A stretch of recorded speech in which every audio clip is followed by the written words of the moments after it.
Senate will come to order. The chaplain, Dr. Black, will open the Senate with prayer. Let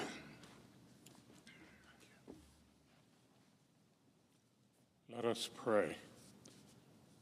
Holy God, who calls out to us, help us to listen.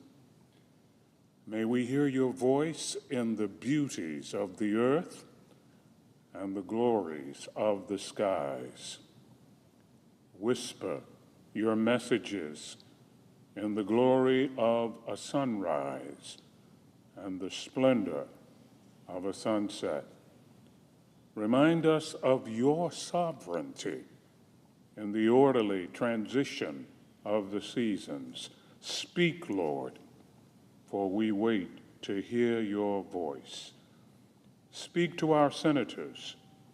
Teach them your plans and priorities. Show them your paths.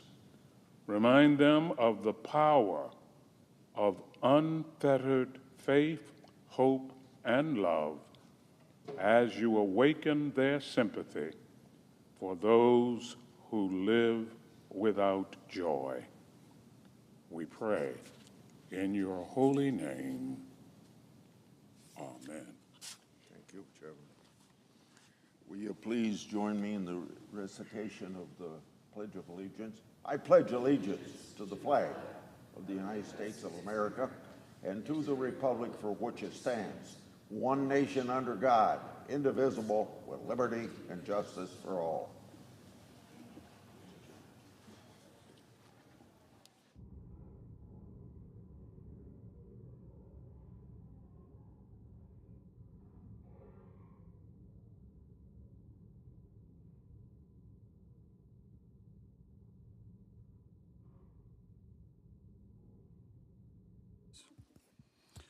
Under the provision under the leadership, time is reserved.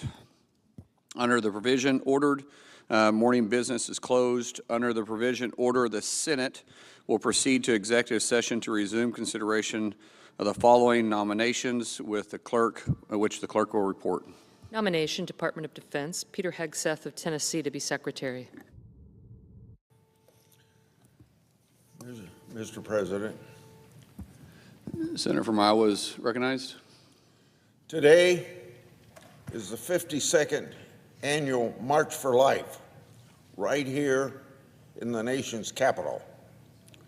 Folks from all over the nation and world are in Washington to offer a joyful witness to the beauty and dignity of every human person. They will march in the cold, in solidarity with babies in the womb. They will march in solidarity with mothers who deserve better than abortion, mothers who deserve love, support, and encouragement. They will march with a hope that the day is coming when all people will see babies as the blessing they are, the day when abortion is unthinkable. The signs the marchers carry reveal the hearts of each one.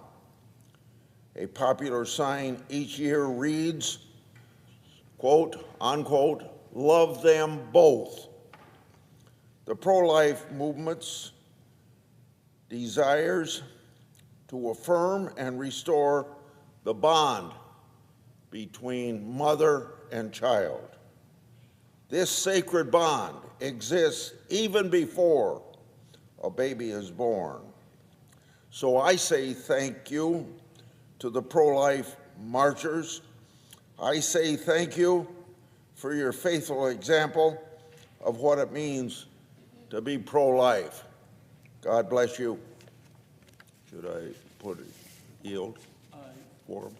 Yes, sir. You can note the absence. I suggest the absence of a quorum. The clerk will call the roll. Ms. Alsobrooks.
Mr. President,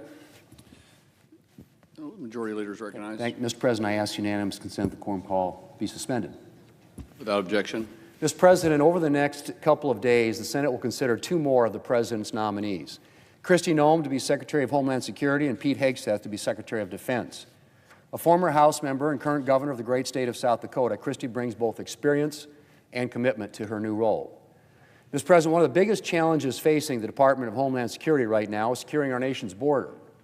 4 years of record-breaking illegal immigration at our southern borders left our country vulnerable to a whole host of security concerns, from terrorist entries to cross-border criminal activity like drug trafficking. Fixing this crisis and restoring respect for the rule of law is one of President Trump and Republicans' top priorities, and is going to require a decisive and committed leader at the Department of Homeland Security. I believe Kristi has everything it takes to undertake this task. Mr. President, we're also considering the nomination of Pete Hegseth to be Secretary of Defense.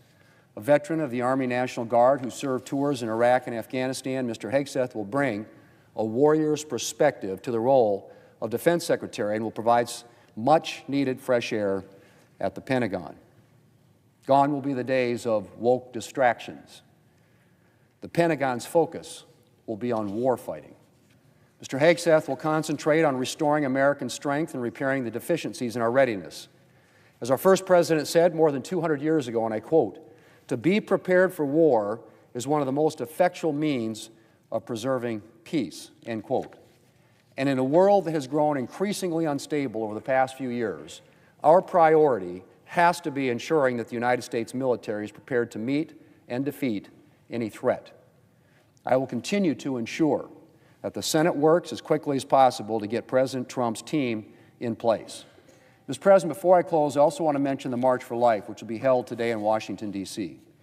As they do every year, tens of thousands of Americans from all across the country will flood the streets of Washington to witness the goodness and value of every human life. The March for Life is just one small facet of the pro-life movement, but it is a key facet because we need this public witness. Abortion happens behind closed doors, and so it can be all too easy to forget that it's happening, to forget that every day in this country babies are being killed by abortion. The Pro-Abortion Guttmacher Institute reports that there were more than 1 million abortions in 2023 alone. 1 million. That's a lot of lives lost. It's a lot of love lost. And we need to be reminded of this. And so I'm tremendously grateful for the tens of thousands of marchers in Washington, D.C. today who are here to remind us of the terrible cost of abortion and of the infinite value and worth of every human being. I'm looking forward to addressing the March for Life in person later today, and I want to give a special shout out to those who have traveled from South Dakota to be here in Washington. And to all pro-lifers, those here in Washington today and those around the country, I want to say thank you. There's no greater work than standing up for those who cannot stand up and defend themselves. And I'm grateful for everything you do for moms and for their babies. Mr. President, I yield the floor, and I suggest the absence of a quorum. The clerk will call the roll. Ms. Alsor-Brooks.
Majority Whip is recognized. Thank you, Mr. President. Mr. President, I ask unanimous consent that the quorum call be vitiated.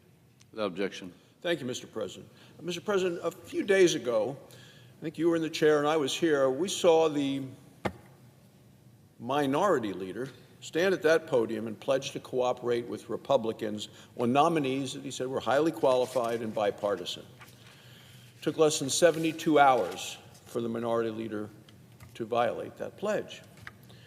Senate Democrats seem to be back to their old, tired habits of obstructing and opposing.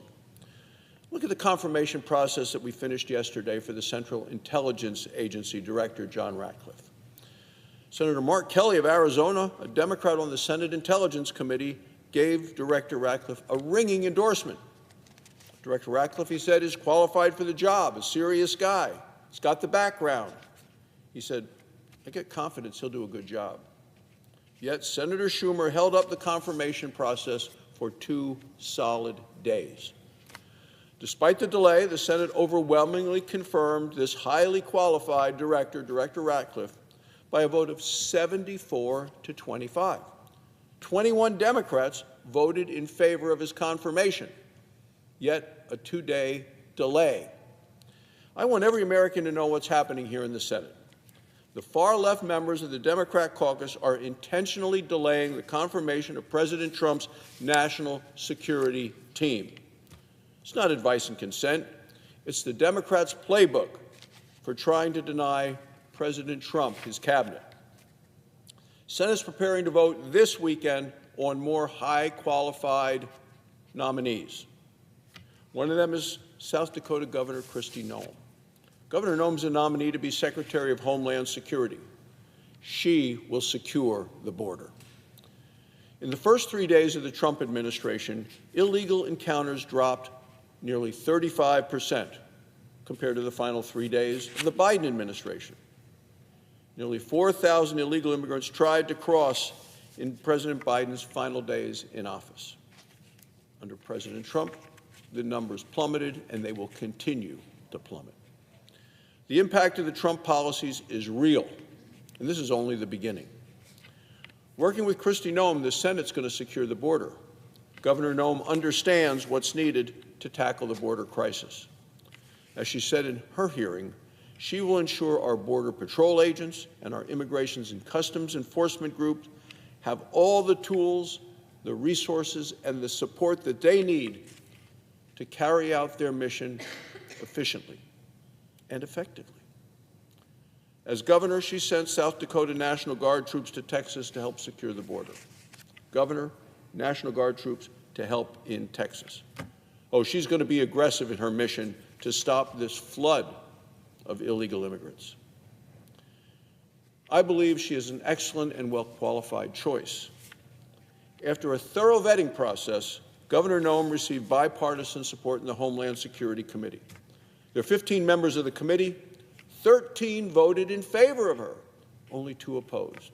That's overwhelming and bipartisan. Senator Gary Peters of Michigan, he's the lead Democrat on the Homeland Security Committee. He voted yes. Will Senator Schumer needlessly slow down a confirmation vote that his lead Democrat supports just to obstruct President Trump? When it comes to confirming Governor Noem, there's no time to waste. Few agencies are more important to this nation, to our safety and to our security, than the Department of Homeland Security. Any delay denies our country a Homeland Security Secretary at a time when open borders endanger every American in this country today. Potential risk to their safety as well as their security. Here in the Senate Republicans are working around the clock to confirm qualified nominees like Kristi Noem, like Scott Bessent for Treasury, like Sean Duffy.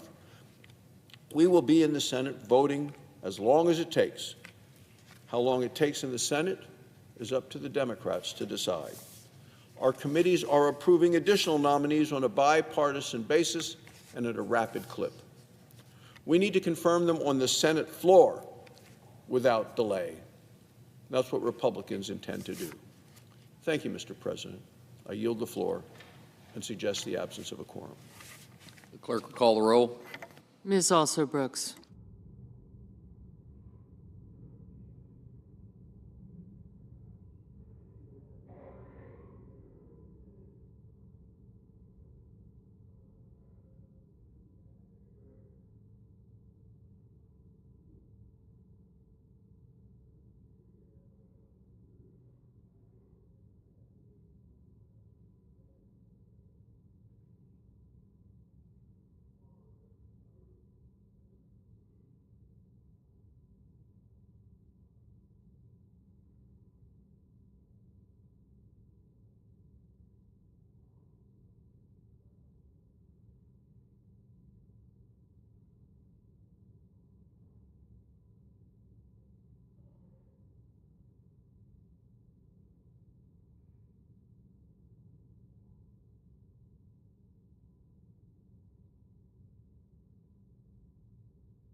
The Democrat leader is recognized. I ask unanimous consent the quorum be dispensed with. Without objection. Well, Mr. President, yesterday, 51 Republican senators voted to advance one of the most erratic, unqualified, and unfit cabinet nominees we have ever seen in modern times. Pete Hegseth is possibly just a few hours away from becoming the next Secretary of Defense, overseeing the greatest military in the world.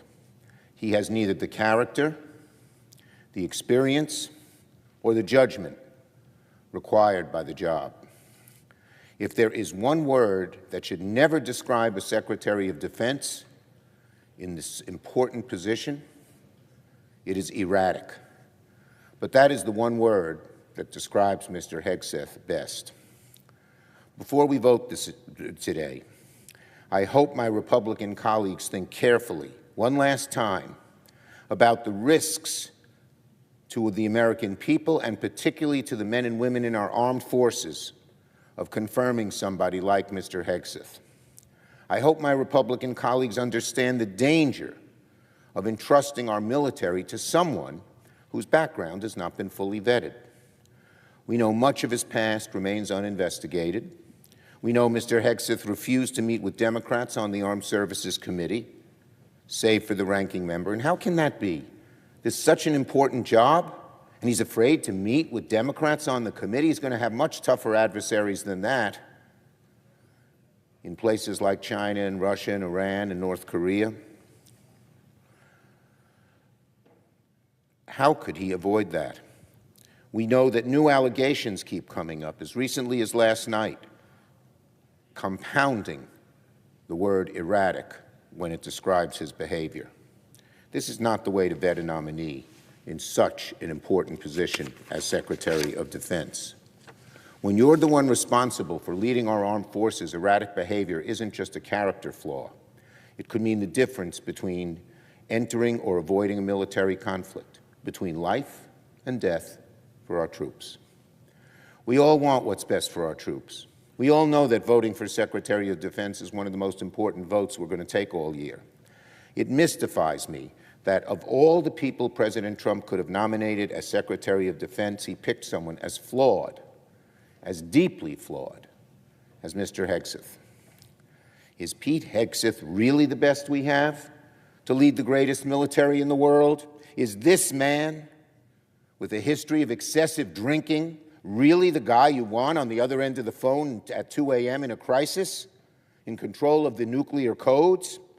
Is this man, with a mile-long list of allegations of abusing, degrading, and harassing women, the one we want leading our men and women into battle? Is this man, who failed to manage the finances of veterans' nonprofit groups, who drove his organizations into debt to the point where he could not even pay creditors, the person we want in charge of the Pentagon's budget? I want this last point to sink in. DoD is a colossal organization. It has a workforce of 3 million people, an annual budget of over $850 billion. Is Pete Hegseth really the person we want overseeing an organization as complex as DoD? A man who couldn't even manage the finances of a small nonprofit, and yet they pick him. It's unbelievable. And he was pressured to resign of these small nonprofits. And now he's supposed to run the Department of Defense with its millions of people under his jurisdiction and billions of dollars.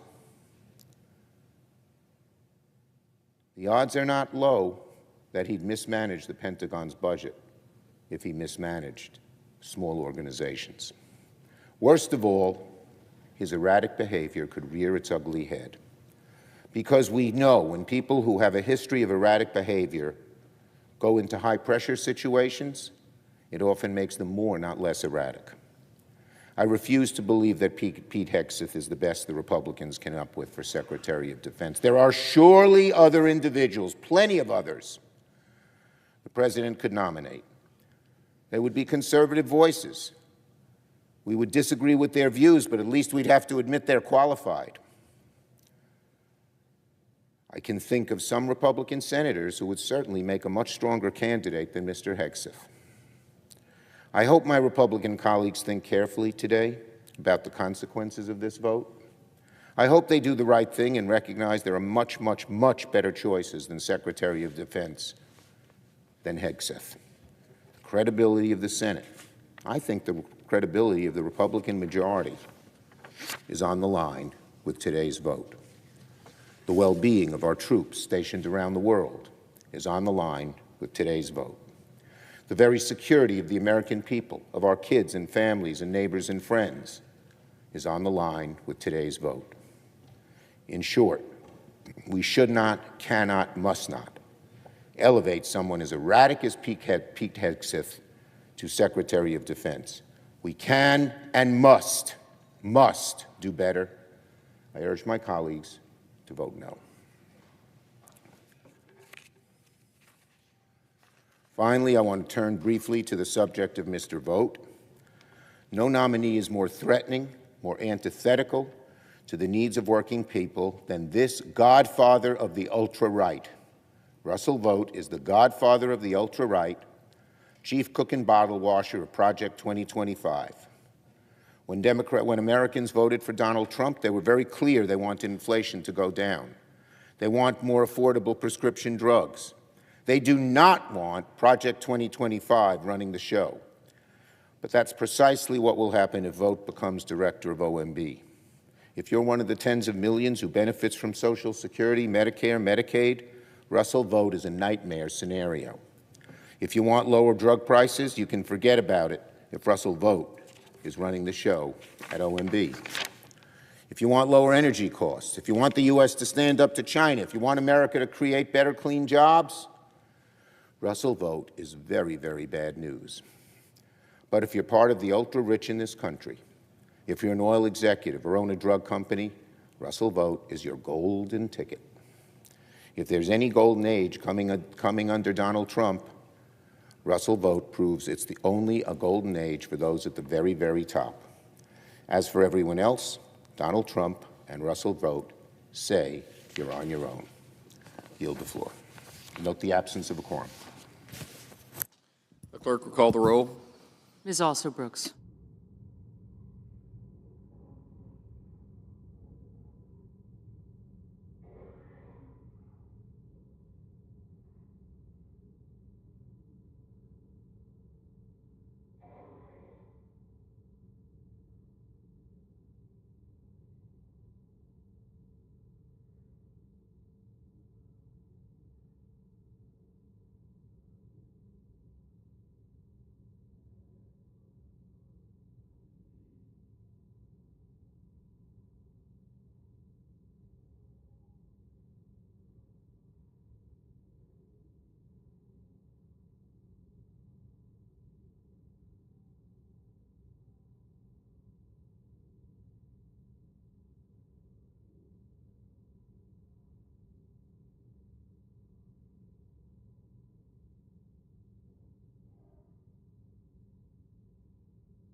Senator from Hawaii is recognized. Mr. President, I ask unanimous consent to vitiate the quorum call.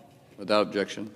Mr. President, Pete Hegseth is just not qualified to be in charge of the Department of Defense. He would oversee almost 3 million employees around the world and an annual budget of over $800 billion. But his only management experience to date is running 2 very small veterans organizations with, let's just say, mixed results. Even if he had done extraordinarily well in that job, you do not put a person in charge of a small shop suddenly in charge of 3 million employees. He ran organizations with just a few dozen employees and tiny little budgets, and neither of them were anything like the Defense Department in size and scale. And so on what basis are we supposed to trust that Pete Hegseth can manage not just the largest employer in the country, but one of the largest employers on the planet? Much like the rest of Donald Trump's cabinet, the main criteria for Hegseth's nomination was his loyalty to Donald Trump. And I'm not saying loyalty to the president is some sort of disqualifier. You want your cabinet to be loyal, but it can't be the only thing. You also have to be good at this. And it's not like you couldn't have found a MAGA world person that was a 3-star or a 4-star, or someone who had run a big enterprise, or someone who had been a governor, or someone who had done big things and demonstrated that they can run big, complex organizations. That's what this is. This isn't about woke or not woke or foreign policy. This is about, gosh, this is a big job. And to the extent that the United States Senate is in the personnel business, right, to provide our advice and then our consent to a president providing us with a nominee, it's very hard to get to yes on someone who's just never run anything particularly large or complicated. In 2017, and this is his main qualification, he says, I think Donald Trump is the final defensive line for America. And as Trump ran for re-election, he said that there would be a national divorce if Democrats won, and that the military and the police will be forced to make a choice, and yes, there will be some form of civil war. This is the guy we want to run the Defense Department, who a couple of years ago suggested that if Democrats win, there might be a civil war. It's not just that Hegseth is a Trump acolyte getting a plum job in the administration. There's plenty of that happening. It's also that he has no real understanding substantively of the job that he would be doing. Leading the Department of the Defense is not just a bureaucratic exercise. Day in and day out, month after month, you are issuing billions of dollars in contracts and making decisions that are not at all obvious and super complex and sensitive. There are trade-offs and compromises, and you got to know how, as they say, the building works.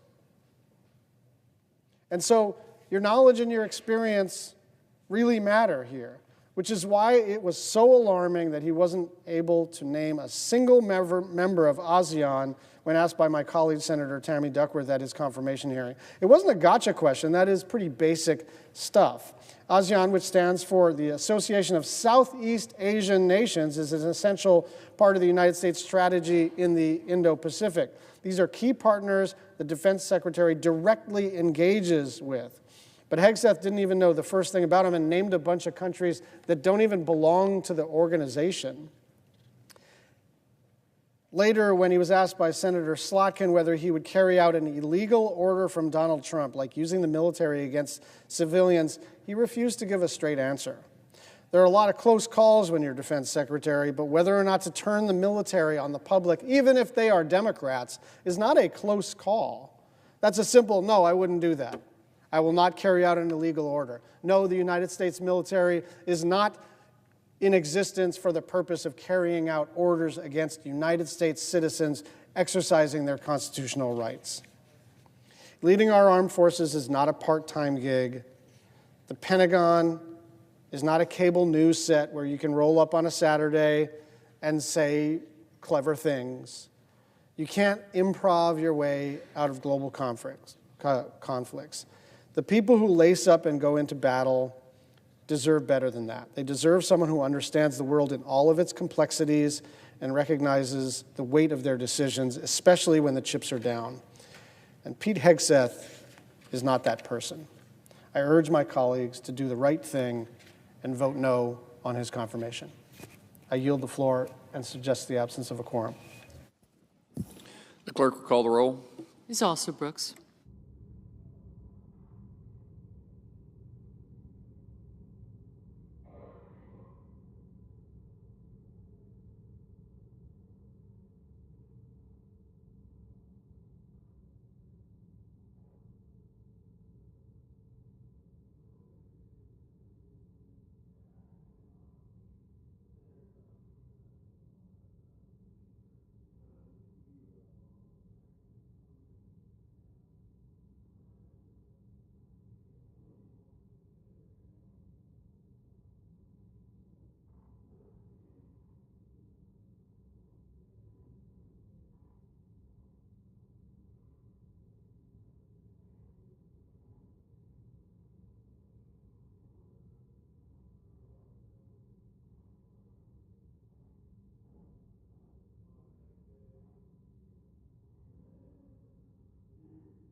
President. The senator from Washington. Mr. President, I ask unanimous consent the quorum call be lifted. Without objection. Thank you, Mr. President. Mr. President, I realize that some Republicans were hoping we would cut this process short, but I have no problem coming to the floor and having a lengthy discussion about Mr. Hegseth's nomination to be Defense Secretary. I am eager to talk about it. The only person who doesn't seem to want to talk about the Hegseth nomination is actually Mr. Hegseth himself. Because, Mr. President, I have been trying for weeks to schedule a meeting with Mr. Hegseth prior to his confirmation vote. I genuinely want a chance to ask him directly about my concerns with his character and fitness, yes, but also about the serious challenges facing our nation, whether it's competition with China or aggression from Russia. As Vice Chair of the Senate Appropriations Committee, I help write the bill that funds the Defense Department every year. And that bill only passes with bipartisan support. I don't think it's asking a lot to be able to meet with the person nominated to lead that department. I've had the opportunity to meet with 10 of President Trump's cabinet nominees, and I look forward to meeting with more before they are confirmed by the Senate. Conducting these meetings is the absolute bare minimum given the role of each senator and the constituents they represent. But Mr. Hegseth refused to meet with me and has to refuse to meet with many of my Democratic colleagues. I think most Americans would agree you shouldn't get the job if you decide you can skip the job interview.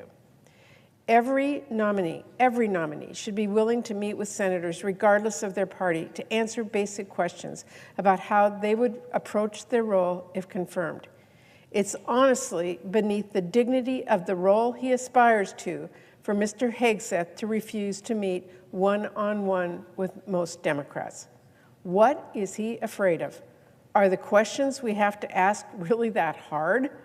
I mean, if Mr. Hegseth is afraid of me, how is he going to stand up to China? Meeting with members on both sides isn't just some formality. If you are confirmed, it is part of the job. So this is a serious concern, and one of the many concerns I have now with Mr. Hegseth's qualifications, his positions, and his character. Let's be perfectly clear about the stakes here. We are talking about who we will put in command of the most powerful military in the world. There is nothing on Mr. Hegseth's resume that remotely suggests he has the experience for that role. I have deep appreciation for his service to our country. I do. But let's not kid ourselves here. I don't see how being a Fox TV host prepares you to lead 3 million service members and civilians. I don't see how bankrupting a veterans nonprofit through wasteful spending qualifies you to manage a budget of nearly $900 billion. Moreover, we really truly have no sense of what his understanding of military policy is or what his strategic priorities would be. Now, thanks to Senator Duckworth, we know he is someone who can't name a single country in ASEAN. I mean, that ignorance is alarming. Senators only had 7 minutes during his confirmation hearing to ask questions.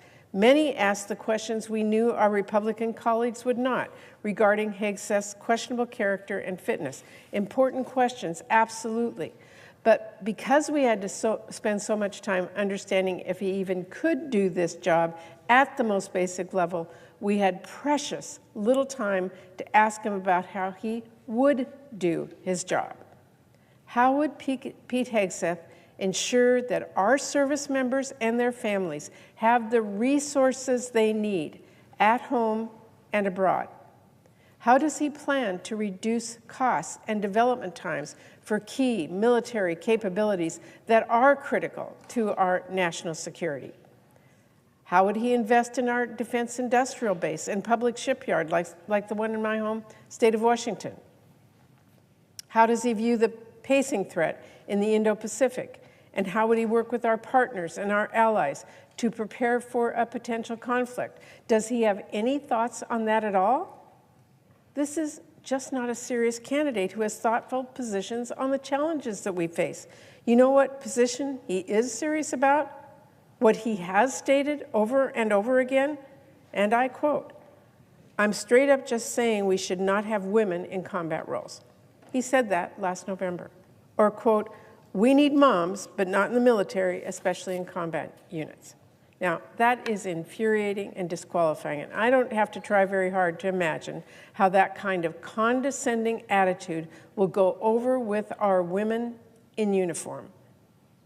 And after decades of comments like this, denigrating the role of women in the military in ways that simply do not square with reality, Mr. Hegseth's recent about-face on this topic is just not convincing. He has also made clear he has little regard for the Geneva Conventions. Now, maybe this is a bit old-fashioned of me, but I think we should have a Secretary of Defense who is firmly against war crimes. Not one who has spoken in favor of torture, like waterboarding, in favor of people convicted of war crimes, and questioned whether we should follow the Geneva Conventions.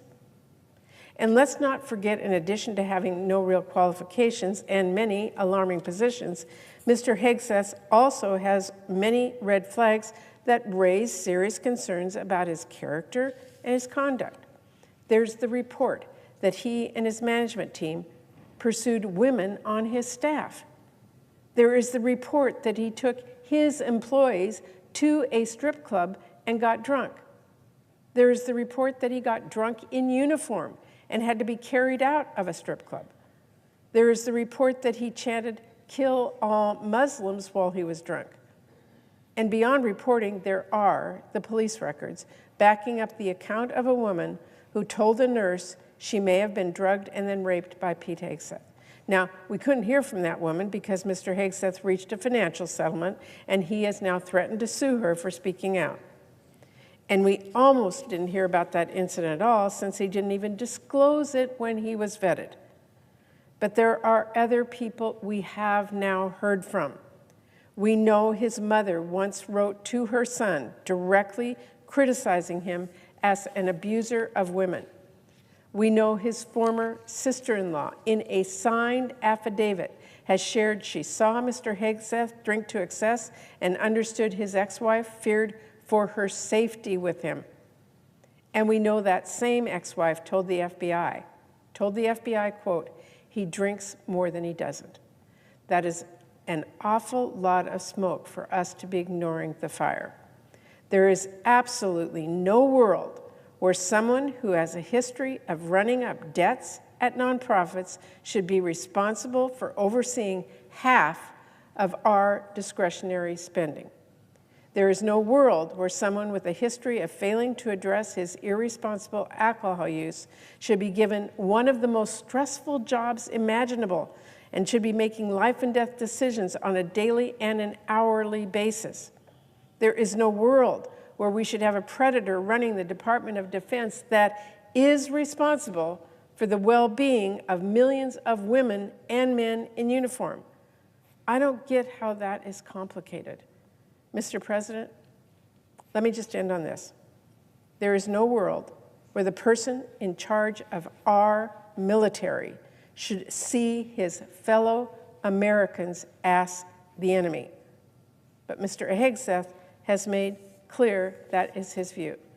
Regarding Democrats and Republicans, he has written, quote, and this is him, "The other side, the left, is not our friend.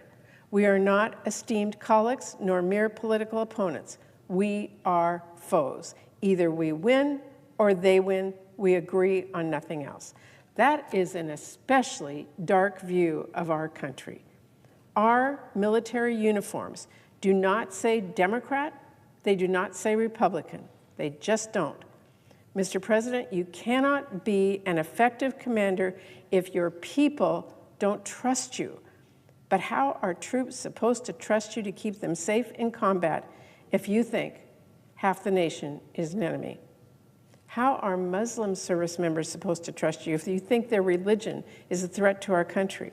How are women's service members supposed to trust you if you think they should be at home? I don't have an answer to that. Maybe Mr. Hegseth doesn't either. Maybe that's why he won't meet with me. And then again, maybe it's because he thinks I'm his foe because I'm a Democrat. Or maybe he doesn't think I should have a say in the military issues because I'm a woman. Well, Mr. President, I do have a say.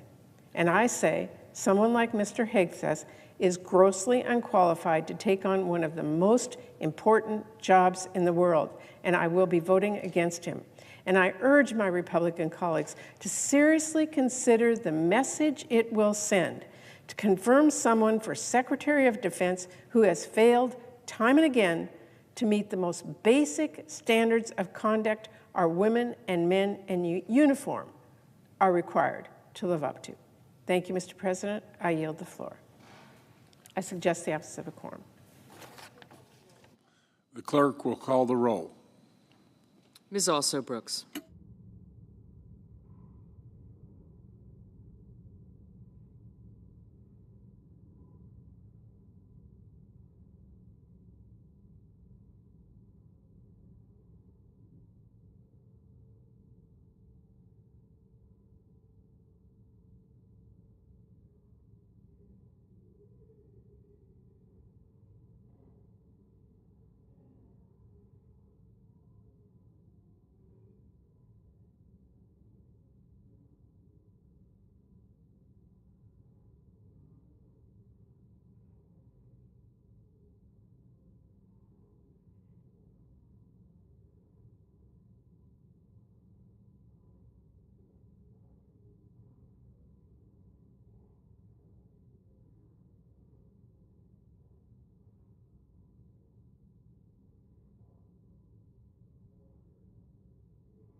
Senator from Texas. Mr. President, I'd ask unanimous consent that the quorum call be rescinded.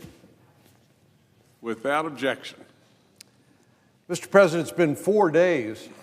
Seems like it's been longer than that, but 4 days since President Trump took the oath of office as the 47th President of the United States. And we've seen a flurry of activity since that time, which you would expect from President Trump. He's been waiting for that day for some time now, and worked really hard to get there. But from securing our borders to securing protections for women in sports, it's abundantly clear that President Trump is not letting any dust gather under his feet. I'm particularly pleased to see him dismantling the Biden-Harris administration's DEI regime throughout the federal government. Some people may be asking, well, why would the president waste his time on that? What could be wrong with having a diverse workforce? Well, the truth is that while DEI, or diversity, equity, and inclusion, may sound like a benign or nice thing, the dystopian reality is that there's nothing inclusive about DEI programming. On the contrary, it's quite divisive. In practice, DEI initiatives do the exact opposite of what they purport to do, and they fly directly in the face of everything that America stands for. On Monday of this week, we celebrated Martin Luther King Jr.'s birthday, and what was perhaps Dr. King's most famous speech, the I Have a Dream speech, he said, "I have a dream that my 4 children will one day live in a nation where they will not be judged by the color of their skin, but rather by the content of their character." To me, that's the ideal. At the heart of the civil rights movement was a desire for everyone, regardless of race or gender, to compete on a level, merit-based playing field. What's so misguided about these DEI initiatives is that they do the exact opposite of what Martin Luther King spoke about. Instead of judging people on the content of their character, the DEI regime would have us assign points to people based on characteristics like skin color or gender, and give preferential treatment to people on that basis. These are immutable characteristics, not something any of us can control. And so it's profoundly unfair to decide that one person in a job candidate pool gets more weight put on their application because of something that was an accident of their birth. I think most people would, if they understand what DEI is all about, would agree that this amounts to an unfair hiring practice. It treats people differently based on gender or the color of their skin or some other immutable characteristic. But President Trump's executive order does not just affect federal hiring. It also directs agencies and department heads to eliminate DEI practices in grants and contracts as well. I think this would be a great opportunity for the Department on Government Efficiency to take a look at it as well, as there's a lot of room to eliminate waste and inefficiency in federal grants and contracts. According to the Government Accounting Office, GAO, the federal government spent $759 billion on federal contracts in 2023, which represents roughly 12.5% of federal government spending for that fiscal year. A significant number of these contracts are for the Department of Defense. With billions of dollars and our national security on the line, it's critical that these contracts are awarded to contractors on merit, not based on some DEI-centered criteria. So we owe it to the taxpayers to be selecting the best and the brightest and the most effective people for a job, not picking the consulting firm that simply racked up with the most DEI points. One of the downstream effects of DEI requirements in federal contracts is they create an incentive structure for these divisive practices to bleed into the corporate world. This goes all the way back to then President Richard Nixon, who implemented affirmative action requirements for private companies that contract with the federal government. Since that time, there have even been instances of companies committing outright fraud in order to qualify for contracts that were prioritized for minority-owned businesses by claiming that an employee is a 51% owner in order to qualify for a minority-owned status and thus get preferential treatment. Now, some of the folks in the media, not surprisingly, are framing this action by President Trump as a reversal of the progress that we've made in America in the civil rights era, but nothing could be farther from the truth. What we have to keep in mind is that the reforms of the civil rights era were enacted to address the particular problems that our nation was going through at that time, namely segregation and widespread racial discrimination. Of course, these practices of racial discrimination were so widespread during that time. This was far from our finest moments as a nation. And I'm thankful that our country has been able to move forward from that era. And I applaud the men and women who went to great lengths and risked everything to help us turn the page on that chapter as a country.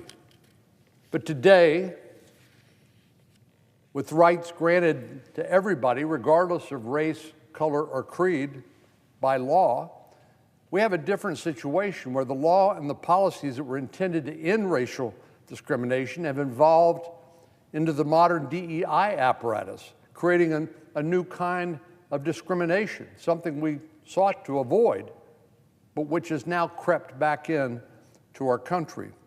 So the policies that were enacted to address one problem back during the civil rights era have been turned on their head, not to accomplish their original purpose, but to do something entirely different, which is to enact preferences based on race, gender, and other immutable characteristics. In fact, while the Civil Rights Act was being debated right here on the Senate floor, one of its architects, Senator Humphrey, expressed direct opposition to what is now part of the DEI bureaucracy. He said, if the senator can find in Title VII any language that provides that an employer will have to hire based on the percentage or quota related to race, color, religion, or national origin, I will start eating the pages one after another because it's not there. So I think it's fair to say that President Trump's actions earlier this week are not a reversal of the progress we've made since the civil rights movement. They are better understood as the righting of the ship, back to what Congress and the nation intended to accomplish, a nation where all people have a chance to succeed or fail based on their merit and not on race. So this action by President Trump, rather than reversing progress, is a return to the ideal that the United States of America should have always stood for, but unfortunately did not, which is the equal dignity and equal treatment of every American under the law. That's our goal, and I'm glad to see President Trump has returned us to that original idea since the civil rights era, rather than to somehow paper over this effort to treat people differently based on their race, gender, or other characteristics. Mr. President, I yield the floor, and I would note the absence of a quorum. The clerk will call the roll. Ms. Alsobrooks.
Did you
The senator from Kansas. Mr. President, I understand we're in a quorum call, and I'd ask unanimous consent that that call be lifted. Without objection. Mr. President, thank you. For the entire time that I've been a member of the United States Senate, I've had the privilege of having on my team a Kansan who invests his time, his energy, his passion. He gives his heart for helping my constituents, for helping our constituents, for helping Kansans and Americans. Tyler York has worn many hats in my office. He was a district representative, a caseworker, a videographer, and a legislative advisor. Tyler and I first met when he was completing his degree at Kansas State University, and he became, I needed some help, and he helped me in 2010 on my Senate campaign. As a result, as being a recent graduate from Kansas State University, Tyler was open to new opportunities and got the job driving me across Kansas. And during a 2-hour drive on I-70 from Manhattan to the airport, it became apparent to me that this young man was someone I wanted on my team, and I benefited from his service every day.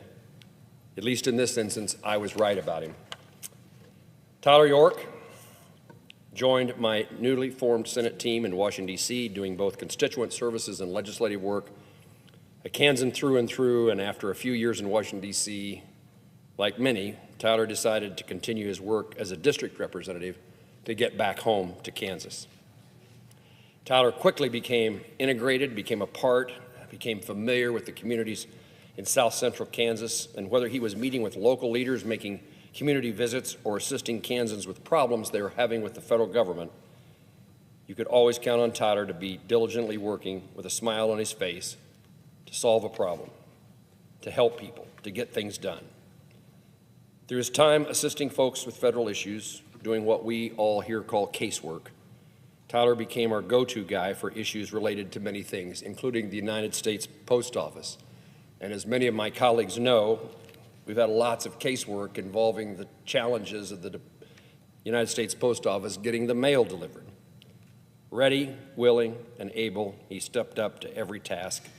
Tyler worked especially in rural areas to improve the consistency and the quality of postal service. His work on this issue and others certainly did not go unnoticed, and I'd like to share some of the comments I received from community leaders once they learned that Tyler was moving on. LaVonna Duvall, who's the president and CEO of the Finney County Economic Development Corporation, shared, "We so appreciated Tyler York's role in expanding Senator Moran's Southwest presence. Senator Moran recognized that our region was growing and that we had needs that differed from many other places in the state of Kansas, and he chose well in appointing Tyler, a native of our region, to create Southwest Kansas office. Tyler did a great job providing connectivity between our region and the Senator's office in Washington, D.C., and we will forever be grateful for Tyler's leadership in representing us for our needs at the federal level. We only wish Tyler the very best in his future endeavors." Steve Dyers, the former president of the Garden City Chamber, Tyler's dedication to serving Kansans on behalf of Senator Moran was always evident. He was responsive to our needs, always prompt and available, and he worked his tail off to ensure that our voices were heard, our questions were answered, and our needs were met. And then Megan Barfield, the president and the CEO of the Great Bend Chamber of Commerce. I've had the privilege of knowing Tyler for 5+ years, now during my time as the Great Bend Chamber exec. He's always presented himself as one of the most engaged and truly genuine people that I know. I had little experience in legislative affairs coming into my role, and I could always call on Tyler and trust him with whatever questions or direction I needed. Great Bend and Barton County, thank you, and we'll miss you, Tyler. Much of Tyler's most important work happened during times of hardship and adversity. In March of 2017, a wildfire burned across western Kansas, stirred up by high winds and fueled by dry prairie grasses. The fire lasted nearly a week and burned more than 450,000 acres across Kansas. Farms, ranches, businesses, homes were lost to the fires. And this fire occurred around Ashland, Kansas, in the county that is Tyler's hometown and home county. And it was one of the main victims of that fire. So his hometown, his neighbors, the people he grew up with were in jeopardy. It was a devastating time for the community, but they had a great ally in Tyler. They knew him and they trusted him. In the weeks following the fire, Tyler worked nonstop connecting first responders, landowners, local leaders with federal emergency resources. He kept me informed and updated on the situation on the ground and helped create legislation to change the way that the federal government delivers aid to help pay for fencing and the loss of cattle. That legislation became law and made a significant difference then and continuing. He took great care of the people of Ashland, not just because it was his job, but because he truly, truly cared about them. Tyler's help also extended beyond the borders of Kansas to the country of Afghanistan. Following the U.S. military's abrupt withdrawal from Afghanistan in 2021, we began receiving calls. As I recall, we received more than 1,000 inquiries from Kansas asking what we could do to help people who were stranded in Afghanistan, people who helped our soldiers, our interpreters, people who had a religion different than what the Taliban's beliefs are. 1,000+ Kansans said, we need your help to get somebody out of Afghanistan that we know. Tyler quickly became personally invested in these cases. This was a very difficult time for all of us, and Tyler working day and night, making phone calls, contacting embassies. He was one of those individuals who took the people's problems, which in this case were life and death, to heart.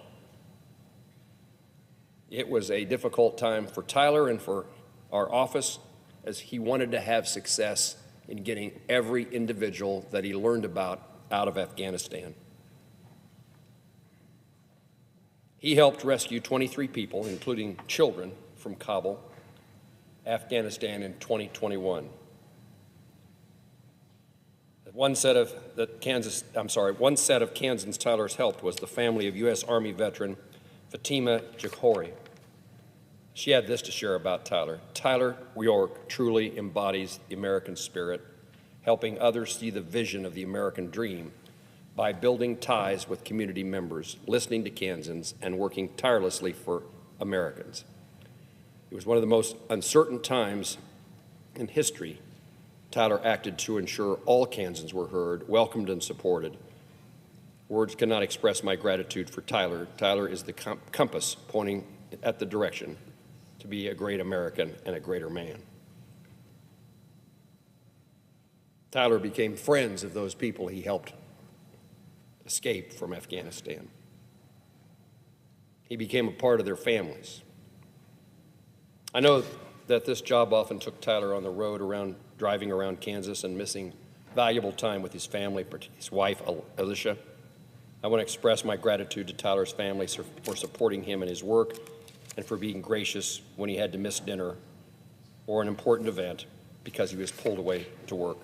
Tyler spent his entire career on Capitol Hill in my office, and for that I would like to express my gratefulness to him. While I'm saddened that his time working for me has concluded, I'm thankful to have had the opportunity to work with him, beside him, over the last 14 years. He kept good stats on the work that he did, and it's quite impressive. 4,191 meetings, 2,053 individuals, families, organizations that he assisted in casework, 761 reports or memos drafted, 105 counties visit, that's every county in Kansas, 11 years of working to pass legislation to reform the post office, 3 new USDA programs developed as a direct result of the 2017 fires in Clark County. In the next phase of his career, Tyler will still be helping Kansans as an executive officer with the Wichita Area Builders Association, supporting home builders, their customers, and the regional industry in South Central Kansas. Tyler, your invaluable experience, joyful attitude, your constant drive to improve not only yourself, but those around you, and I include me, as being improved by your presence in my personal and professional life. You are and will be dearly missed. I wish you all the best in your future endeavors, and I look forward to hearing of your continued service to our state and its people. Mr. President, I yield the floor. President? The Senator from New Hampshire.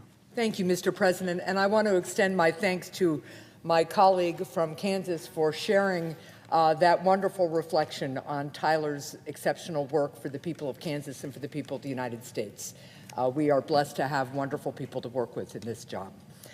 Mr. President, I rise right now and today for the purpose of joining my colleagues from both sides of the aisle in opposing Mr. Hegseth's nomination as Secretary of Defense. I appreciate Mr. Hegseth's military service. Indeed, when evaluating his nomination, his service was what I appreciated most about his background. But unfortunately, it's clear that Mr. Hegseth does not have the skills, experience, record, or character to lead a department that has a budget of more than $800 billion and is the largest employer of men and women in our country, and is tasked with safeguarding our nation's security and freedom. We take pride as Americans in the fact that our military is the very best. The standard of excellence and professionalism set by the men and women of our armed forces is central to our military's success and to our country's success.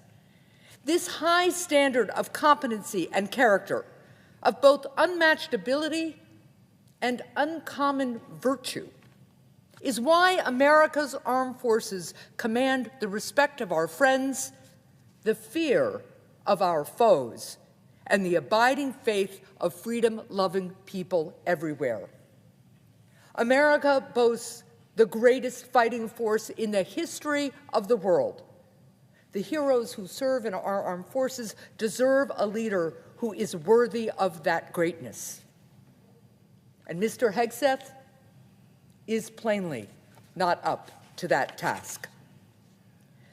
Like many of my colleagues, I have concerns regarding Mr. Hegseth's character, the documented accusations about his excessive and uncontrolled drinking, his sexual harassment, sexual assault, and now accusations of being abusive to his ex-wife. It is ironic that Mr. Hegseth and some of my colleagues have dismissed these concerns as partisan because, sadly, if this wasn't a partisan confirmation process, for example, if my Republican colleagues were considering hiring Mr. Hegseth to join their staffs, we would all agree that these accusations would immediately be disqualifying. Mr. Hegseth dismisses these multiple accusations from disparate people as, quote, a coordinated smear campaign, close quote. I don't think that the concerns of his former colleagues, friends, and family should be quickly dismissed as smears.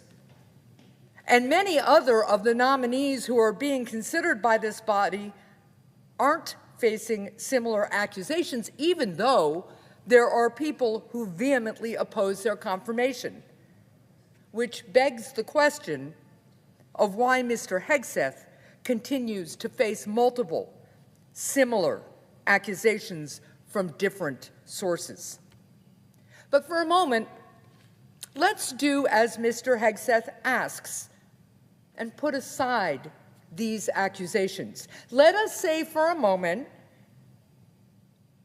that those who occupy the highest positions in public life shouldn't be above reproach, though indeed they should.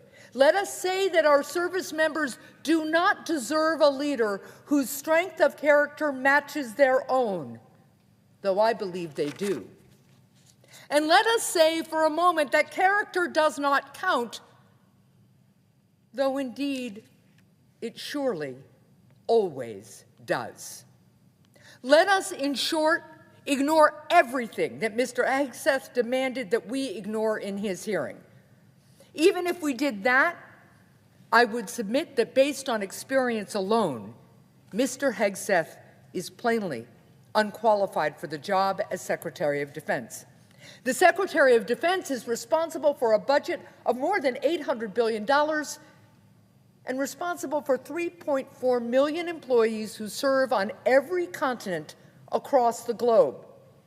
To lead the Defense Department is a daunting task that requires leadership and managerial skills of the highest order. However, Mr. Hegseth's managerial experience begins and ends with his leadership at two small nonprofits, and his tenure at both resulted in concerns about his financial mismanagement at their helm. If Mr. Hegseth could not and did not effectively manage organizations with around 100 employees, surely no one can actually believe that he's ready to manage one of 3.4 million people. We live in a dangerous and uncertain world. Iran and its proxies continue to menace our forces in the Middle East. Vladimir Putin is on the march in Europe. North Korea persists in testing our allies and testing its missiles. And China looks with a conqueror's gaze toward Taiwan. To my Republican colleagues, I understand that you wish to support President Trump. But presidents are sometimes wrong. We are talking about our nation's vital security.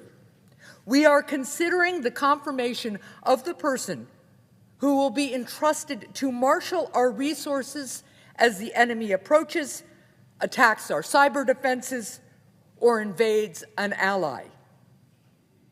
It matters.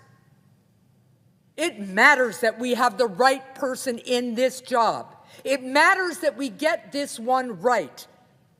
Surely there is someone in this great country of brilliant and brave people of all political stripes who is more capable, who has the experience and character necessary to forge under pressure the judgment that will keep us safe and free. This is America. We have the finest fighting force ever assembled. We have more strength and power than any fighting force has had in human history.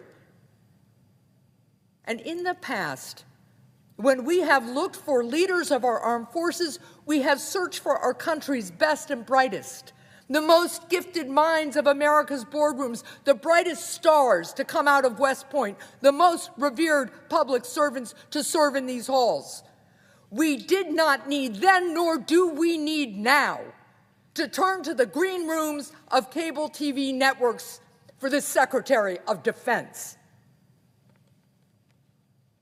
Tomorrow marks the 80th anniversary of the Battle of the Bulge, a campaign in which my father served. In freezing temperatures, outnumbered and often undersupplied, our forces held the line against Hitler's onslaught.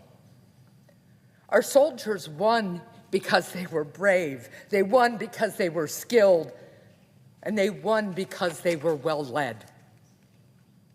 Surely, the armed forces of the United States of America, the victors of the Ardennes, of Gettysburg and Midway, and 1,000 places in between and since, surely they need a leader who they can have full faith in. Surely America's best deserves the best. Government's most important task is to keep America safe, secure, and free. It is a complex, fast-moving, and evolving challenge. It is a job that at times presents its occupant, the Secretary of Defense, no good or easy options. It is, in short, a deadly serious job where both success and failure have enormous ramifications. It's a job that depends on experience and character, the prerequisites for good judgment, like no other. No senator should vote for someone who they can only hope will learn on the job, not for the Secretary of Defense. No senator should vote for a nominee on the hope that he will display more personal discipline once he gets the job. There are strong, experienced, and able members of the President's party whose views align with his, who could be exceptional leaders of the Department of Defense. Mr. Hegseth is not one of them. I urge my colleagues to reject this nominee. And I yield the floor.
The senator from Connecticut. President, are we in a quorum call? We are not.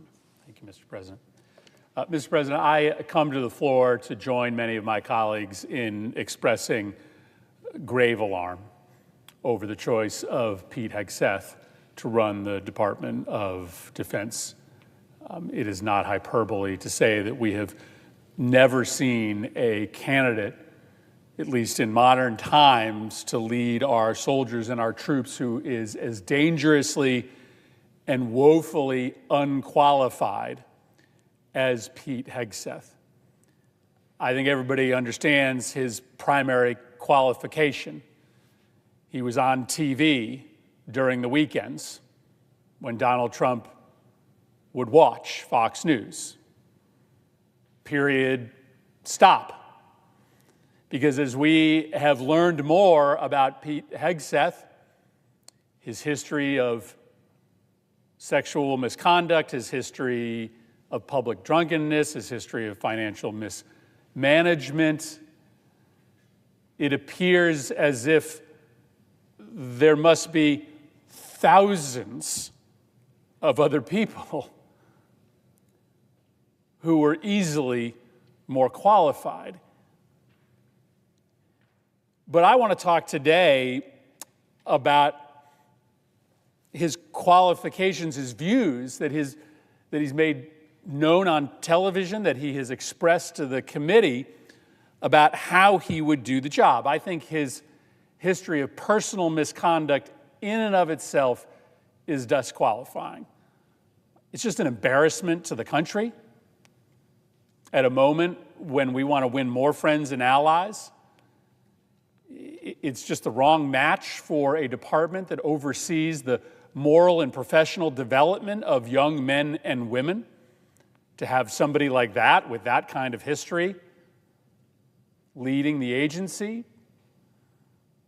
But it is also important, the views that he has expressed on how he would run the Department of Defense, because I fear he will run it into the ground. First, let me talk about the politicization of the Department of Defense. Listen, I don't like the fact that all across government, the design seems to be that if you don't agree with President Trump's political ideas, that if you don't pledge loyalty to President Trump, you don't have any future in the federal government. That's not how we've ever run the federal government. Yes, we've always had a class of political appointees. Yes, you want the people at the very top of each department to be broadly aligned with your view of the world. But this administration, most recently by reclassifying thousands of employees in the federal government to make them political, to make them immediately fireable, is a fundamental rewrite of the way that we traditionally view government. We want civil servants, people whose oath, whose loyalty is to the American public, is to the Constitution, is to the law, not simply to a political party or to a political ideology. Kash Patel has made it very clear he doesn't want anybody in the Department of Justice who doesn't line up with his particular political view of the world. And Pete Hegseth seems to be of the same mind. He seems to be proposing creating a Department of Defense that abandons its core values and its traditional review processes in favor of a new culture of paranoia and mistrust amidst unexplained firings for even being perceived as having the wrong political leanings. Now, this didn't happen inside the Department of Defense, but it's the highest profile firing in the national security chain of command.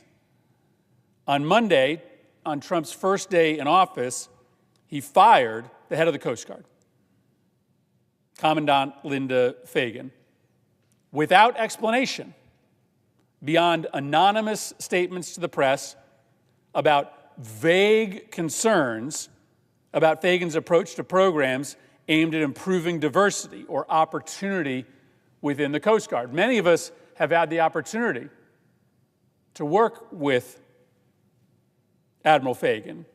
She's a straight shooter. She improved morale at the Coast Guard. She has vigorously defended our shores. She has helped increase readiness. There's nothing political.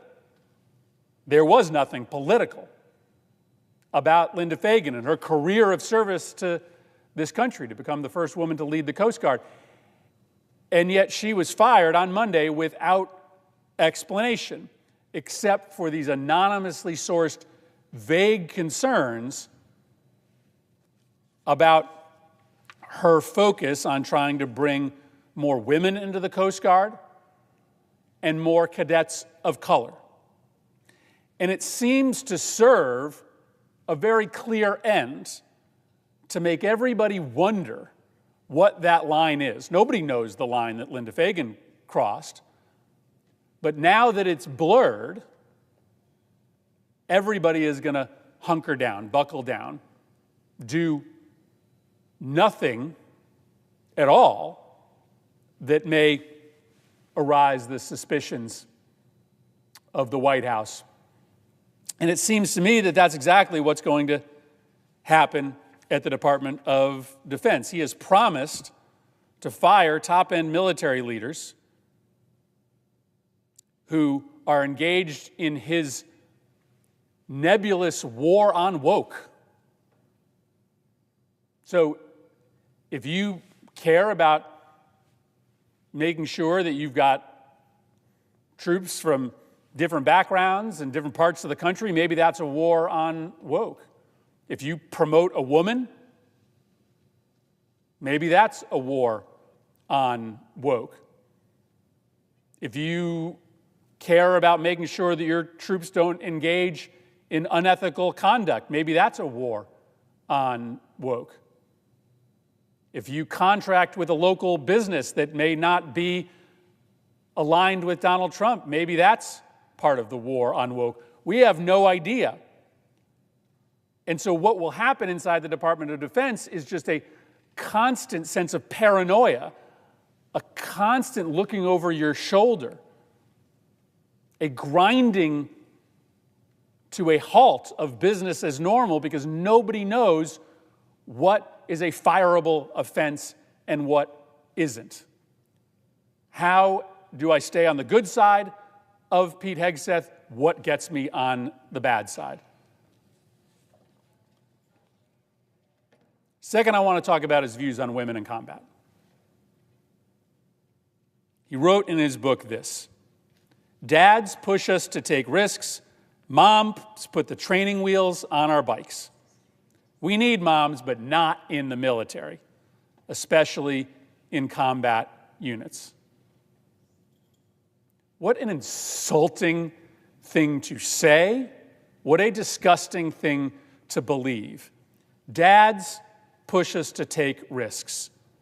Moms put the training wheels on our bikes. My mom taught me to take risks.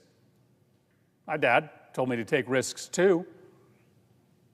But is there a single United States senator here who believes that our mothers, the women in our lives, aren't risk takers? That they didn't push us to be better?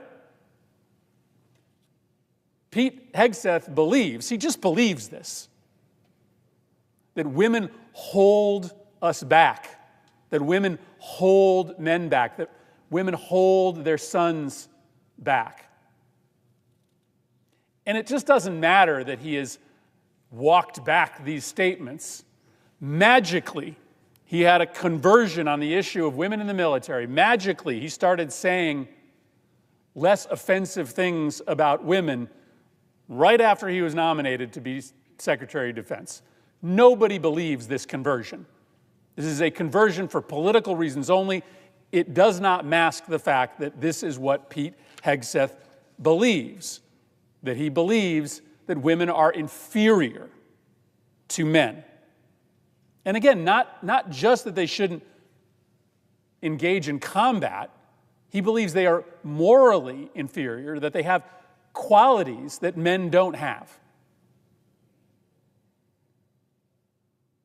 Many women, most women that I know, who have served bravely and effectively in combat, some serving with us on Capitol Hill, have taken grave offense to Pete Hegseth's unfounded denigration of their service.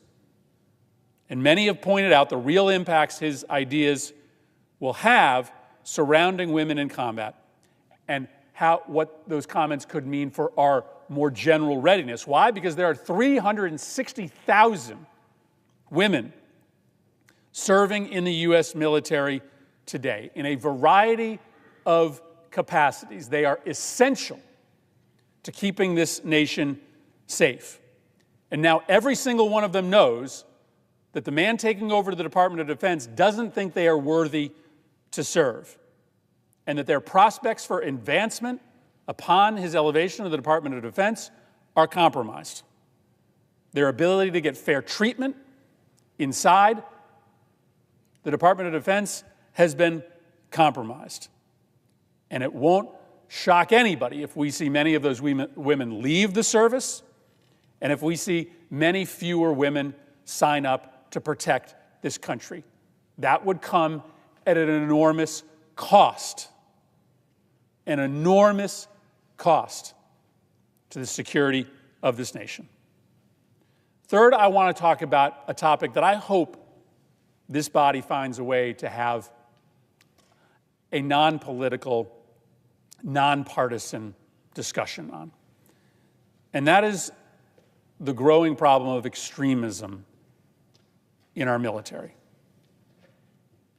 Now, I think every large organization has to tackle this issue. Anytime you have a big, large organization, you are going to have individuals amongst your ranks that are affiliated with extremist and dangerous causes. So I don't think this problem is exclusive to the U.S. military. But people who have military experience are about 6%, 5% of the overall population. They comprised 15% of the people who were pardoned by Donald Trump just 3 days ago. A share 3 times greater than that of the general population. We have watched as a disproportionate share of individuals who have engaged in mass shootings have had a military background. Now, a lot of that is connected to post-traumatic stress disorder and our failure to get services to those individuals. That's on us, and we should have that conversation as well. But Pete Hegseth has said that this issue of whether the Oath Keepers and the Proud Boys have influence inside the military, and there are plenty of reports that there are lots of active channels of communication and recruitment between these right-wing groups and the military. He says that that problem is fake. It's fake. Now, I don't know the extent of this problem, but I know it's something we should talk about. And I'm very, very worried to have a Secretary of Defense who doesn't believe it's a problem even worth mentioning. And then lastly, Madam President, I want to talk about what I maybe think is the most dangerous part of Pete Hegseth's views on the military, and that is his history of support for war criminals, his low regard for the Code of Military Justice, and his disbelief, his non-belief in the concept of international law and the laws of war. It's pretty shocking that we are even having a debate here about whether the United States military should engage in torture or adhere to the Geneva Conventions. For those of us that served with John McCain, I cannot believe what he would think about the decision of a Republican president to appoint a Secretary of Defense who does not believe in the Geneva Conventions and the basic laws of war, and claims that it is weak or unmanly to believe that there should be some common set of rules about how we engage in war. I do think it's legitimate to have a conversation about the rules of engagement. We should always be willing to revisit the rules of engagement. It is entirely possible, plausible even, that the rules that we apply to our soldiers in very difficult, complicated engagements, where they often don't know who is friend or foe, are outdated. We should be willing to have that conversation, but that's not what Pete Hegseth is interested in. He is interested in obliterating the rules of engagement. He doesn't want any constraints on our soldiers. And while it is true that many of the enemies that we fight don't follow any rules at all, it is not good for the United States security more broadly to give up on international law, the rules of war, and the rules of engagement, and just accept a race to the bottom. At the hearing, Ranking Member Reid asked Pete Hegseth about 3 instances of clemency granted by President Trump in 2019. Grants of clemency that the nominee supports. One soldier, a lieutenant in the Army, had been serving for 19 years in prison and was pardoned after being convicted of 2 counts of second-degree murder for ordering a soldier to fire on unarmed Afghan motorcyclists in 2012. Another was pardoned after being charged with murder, just murder, of an Afghan in 2010. Another pardon was for an individual who posed and took photos with a corpse during a 2017 deployment to Iraq. This problem is minuscule inside our armed forces. It really is, right? 99.9% of our soldiers, men and women who fight for us, are never, ever engaged in these kind of horrific crimes. But the reason for that is A, that we have good moral people fighting for us, but B, because we have a code of conduct. And that deterrent helps to make sure that the instances of misconduct are very, very small, are infinitesimal. If all of a sudden that code of conduct is obliterated, and it becomes harder for our military leadership to make sure that when we are in war, we are following those rules of engagement. And remember, our power in the world is our tanks and our soldiers, our airplanes and our aircraft carriers, but it has always been our moral authority. We have never been perfect. We have never had leadership that was perfect. But to voluntarily give up on our belief that U.S. troops are held to a higher standard than our enemies, that shrinks our power in the world. That makes enemies run away from us. And in a world today where there is just a descent from truth, right? That's what Putin wants. Putin wants to obliterate objectivism in this world, to believe that there is no right or wrong, that everything is just an individual's viewpoint. When we retreat from those long-held and consensus-developed ideas about, for instance, not torturing our enemies during times of war, it provides a lift and assist to people like Putin, who are trying to make us believe that there is no such thing as right or wrong in the world, that it is all just different shades of gray. So I understand that much of the debate here will be about this litany of really ugly personal misconduct. And I think that is reason alone to say, you know what, find somebody else. it's not as if Pete Hegseth is the only person qualified to run the Department of Defense. There are other people who are loyal to Donald Trump, who are conservative, maybe even believe in this campaign against wokeism, but don't have the history of personal misconduct. But I also think that these questions about women in combat, about the political campaigns that will be run inside the department that will breed a sense of paranoia, about taking seriously small but growing real threats to us like extremism in the military, and then this bigger question of making sure that we have fealty to the laws of war and prohibitions against torture. I think all of those really concerning views of this nominee, even if the misconduct didn't exist, would be enough for us to say, find somebody else. Find somebody else who is just going to do the job instead of trying to bring these political agendas, whether it's misogyny or anti-wokeism or anti-multilateralism, into a job that really should be pretty simple. Lead our troops, protect the nation, lift up America's standing in the world. I know the cake may be baked at this point, but I just want to make one more plea to my Republican colleagues to reconsider their decision to confirm to lead the Department of Defense somebody who seems just hell-bent mostly on pursuing a political, not military, agenda that I truly believe is certain to weaken our armed forces and threaten our national security. I yield the floor.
last week.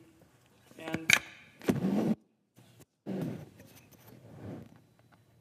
in the Hegseth nomination hearing last week, there were a number of important issues, and I'd like to speak to one that is central to both America's national security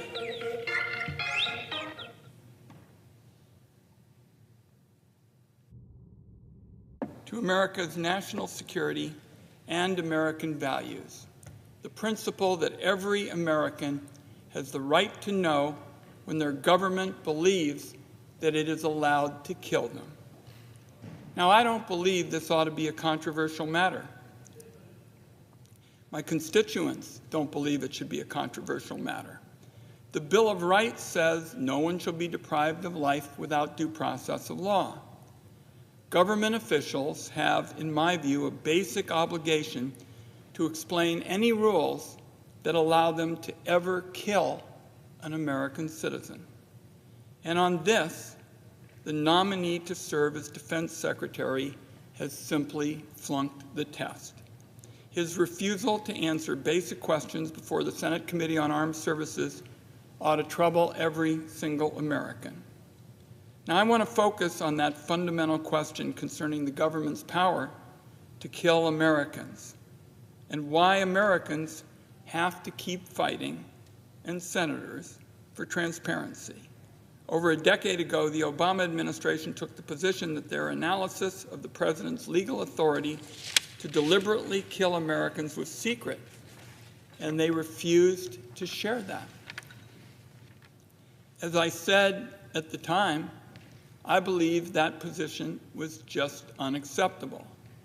And I told the Obama administration if an American takes up arms against the United States as part of a foreign army or a terrorist group, there are indeed circumstances where it is legal to use lethal force against that American. But the limits and the boundaries of the president's authority to kill Americans must be available to the public so that voters can decide whether that authority has sufficient safeguards. Now, the Obama administration initially disagreed with me. They were clearly reluctant to acknowledge specific limits on the president's power. To be candid, we had a pretty big public argument about that over a number of weeks. Many other senators got involved. In fact, Senator Paul, our colleague from Kentucky, brought the debate to a head with a 13-hour standing filibuster. I remember, Madam President, coming to the Senate floor to join Senator Paul, and there were a number of Republican colleagues who were there as well. I think one of the reasons it became such a significant debate and a viral moment is that it was literally exactly what our founding fathers envisioned. Members of the Senate coming together to check the power of the presidency. In response to this filibuster that Senator Paul and others were part of, the Obama administration came around to doing the right thing. Attorney General Holder sent Senator Paul a letter stating clearly that if an American is standing on U.S. soil, not engaged in combat, then the President of the United States does not have the authority to use military force against them. Now, obviously, there are a host of other important questions about the limits of the President's war powers. But I thought that letter from Attorney General Holder was an important concession. And I'm proud, Madam President, that Democrats and Republicans worked together on a bipartisan basis for it. So I was very troubled last week by the answers that Pete Hegseth gave in his nomination hearing before the Armed Services Committee. For example, our colleague, Senator Hirono, asked the nominee directly if he would carry out an order to shoot American citizens. Mr. Hegseth could have given the same answer that Attorney General Holder gave us a decade ago, but this nominee just refused to answer the question. Now, Madam President, it's even more troubling. Our colleague, Senator Slotkin, asked an even easier question. Senator Slotkin asked, is there such a thing as an illegal order? The answer to that question should very obviously be yes. If a president orders a Secretary of Defense to violate the law or the Constitution, that order is illegal. And it is, in my view, stunning that the nominee refused to answer this very straightforward question. Even our youngest soldiers, Madam President, in basic training know that it is their duty to refuse illegal orders. We should at least expect that much from our Secretary of Defense. So I say to my colleagues in closing that it comes down to this. I thought we agreed, Democrats and Republicans, people of a variety of different political philosophies, believe that what I've discussed are fundamentally important principles to America. We have fought hard in America to uphold them, and we did it together. I, for the life of me, don't understand why we're voting today to confirm a nominee who can't tell us point blank that he will oppose illegal orders and that he will uphold the Constitution of the United States. So for that reason, Madam President, I haven't spoken on the matter till just now. I intend to vote no on Mr. Hegseth's nomination, and frankly, I wish more of my colleagues across the aisle, for the reasons that have been outlined here, were joining me in voting no. I yield the floor.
Madam President.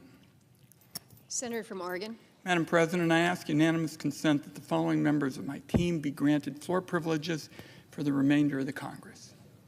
Lindsey Williams, Tracy Henry, Poki E. Balash, Suja Ramukandran, Jack Pitzer, Robert Welsh, Samantha Fine, Shannon Rogers, Owen Stafford, Yezi Yang, Haleen O'Neill, Eric Lowe-Presti, and Ian Hunter. Without objection. Thank you, Madam President.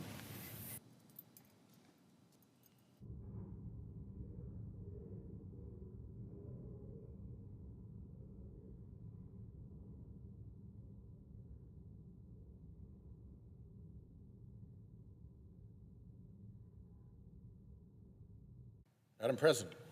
Senator from Rhode Island. It's nice to see you in the chair, Madam President. It's good to be in the chair. I'm here to add some thoughts regarding the vote we're going to have on Pete Hegseth for Secretary of Defense. Of course, in this, as a Rhode Island junior senator, I am very cognizant of the important role that my senior senator, Jack Reed, has had on the Committee of Jurisdiction, the Senate Armed Services Committee, and I want to give him tribute for the way he has conducted himself. What I can bring to this conversation is a little bit about background investigations. I sit on the Judiciary Committee. The Judiciary Committee does more background investigation work than any other because we have so many people coming through, the judges, the U.S. attorneys, every marshal, all of that. So we're very busy on BIs. And I took a deep dive into the Brett Kavanaugh background investigation and put out a report on the flaws and gaps and misdirections that transpired around that background investigation, specifically that supplemental background investigation, a point I'll clarify in a moment. But let's start with what we do know about the FBI background investigation into Mr. Hegseth. We know that only one Democrat has even seen it, and that is the ranking member on the committee, Senator Reed. And we do know that he has publicly said that that background investigation was, to use his word, inadequate. So Republicans are going forward on the basis of an FBI investigation that a very respected member of this body has publicly said was inadequate. What else do we know about it? Well, it's been reported in the press that the chairman has said that it took 3 briefings by the FBI to get through the background investigation. Now, I don't know why that happened, but we do know that new material emerged in the press about various kinds of misconduct by this individual after the initial background investigation took place. So the likeliest scenario to explain why there were 3 background investigations in the light of the recurring release of further information about his repeated misconduct is that there were supplemental background investigations after the original full-field FBI background investigation was completed. So let's presume that to be true. Again, we can't know this because this is all tied up in so much unnecessary secrecy, in my view. But let's presume that that's the case. What does that mean? Well, what we discovered during the Kavanaugh background investigation is that the regular FBI full-field background investigation takes place under a set of long-standing rules and protocols and procedures. They have forms that they follow. It has been routinized to a fairly significant degree. It's different than a proper FBI investigation. A proper FBI investigation in the criminal law enforcement front has a whole different set of controls and protocols and supervisory roles over that. When you get into the full field background investigation, you're operating under a different set of rules, but you are still operating under rules. And you can ask the question to the FBI, was this background investigation conducted fully within the rules and the protocols for background investigations? Until you get to a supplemental background investigation. Now, one of the objections that I had to the way we were treated as we tried to get to the bottom of the Kavanaugh background investigation was that the then head of the FBI kept repeatedly saying publicly, could you excuse me a second? Ed, if you please. We were repeatedly told that the supplemental background investigation was done consistent with all of the FBI standard protocols and procedures.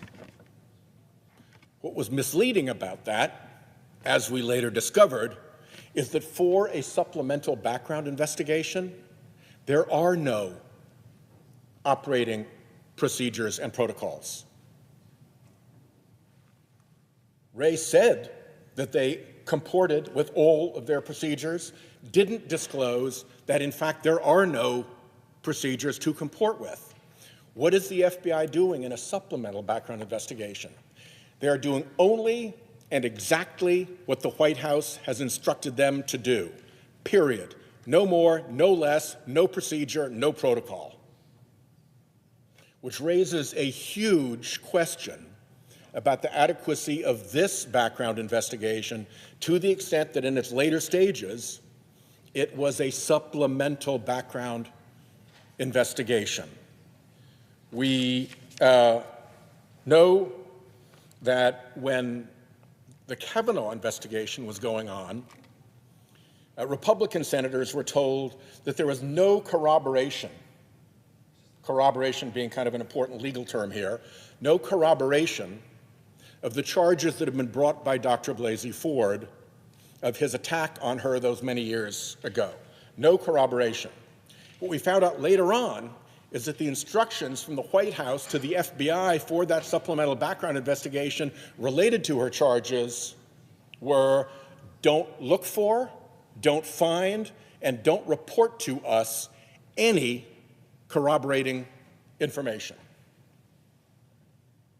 We also found out that they never interviewed either Dr. Blasey Ford about her allegations or Brett Kavanaugh about his conduct. So there's every reason to believe about this background investigation, as to the supplemental background investigation part of it, that it was woefully incomplete, that it was restricted by the White House to very, very narrow bounds, that we do not know what those narrow bounds are, and that very likely neither Hegseth nor the individuals making the charges were even interviewed by the FBI. And we can suspect that because that is precisely what happened in the Kavanaugh background investigation. So there's a major, major weakness in what is publicly described as an inadequate background investigation, to the extent that those latter two segments of it that caused the three briefings to have to take place were supplemental background investigations, precisely and exactly controlled by the Trump White House. Another point that relates to all of this is that when these witnesses came forward, the standard counterattack against them is that they were anonymous. Over and over again, Hegseth said in the committee, anonymous smears, anonymous smears. Madam Chair, these accusers were not anonymous. Not only were they not anonymous, they were willing and presented themselves as willing to be able to come over here and personally brief in their offices any Republican senator. It's not anonymous when you're willing to show up in a senator's office and give a personal briefing.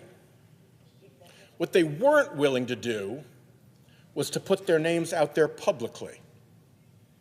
Now, why would they want to steer away from that?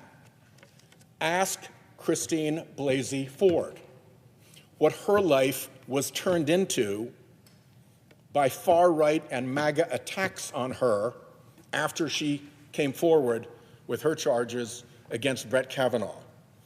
Ask the poll workers who were Rudy Giuliani's victims what their life turned into after he called them out, conduct against them that gave rise to the massive multi-million-dollar verdict that Rudy Giuliani is still struggling to pay with. Evidently, some billionaire paid it off for him. We'll see. But it's perfectly logical for a person to be willing to come forward, like many witnesses are, to identify themselves, to speak privately, the way people often do in a grand jury, to a prosecutor, without yet putting your name out there.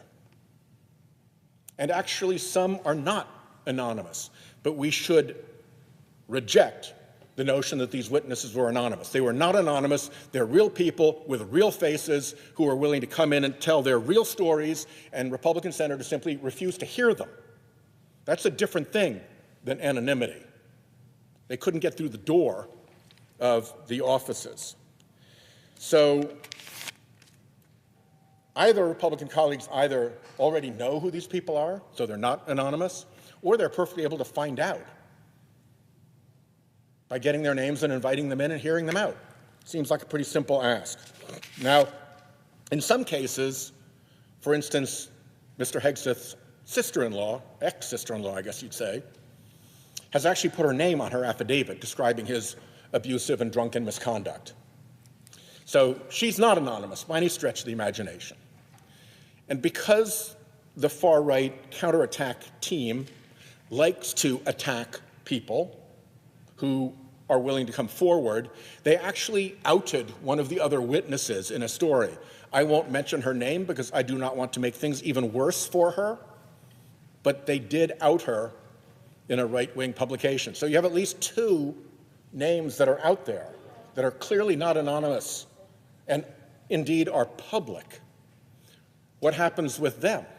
What happens with them is that they're accused of having evil motive, that they had a motive to lie about Pete Hegseth, and that is what is driving what they've been saying.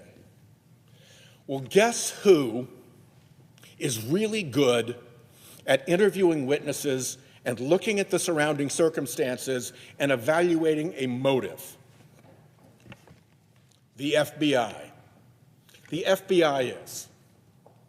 And so if the FBI, in this supplemental background investigation, was instructed not to evaluate motive, just to let that be a political hand grenade to throw with no foundation, then we have an extra layer of problems with this background investigation.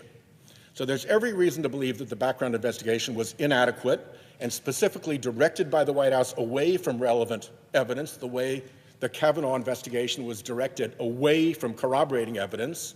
Here it would have been directed away from evidence of motive. And you got a real problem on your hands. And I urge my Republican colleagues, this is kind of last call. This guy gets in and starts to behave the way reasonable people could expect him to behave. You're going to own that. And when you say, oh, the background investigation should have brought that up, not if you didn't ask about the background investigation, not if you didn't get a real one, not if you didn't bring the actual witnesses in to hear from themselves. Now, we've had another little event recently, which is the pardons of the violent January 6 rioters. Before that pardon took place, our Republican colleagues said over and over again, that will never happen. This is a weird Democrat pipe dream.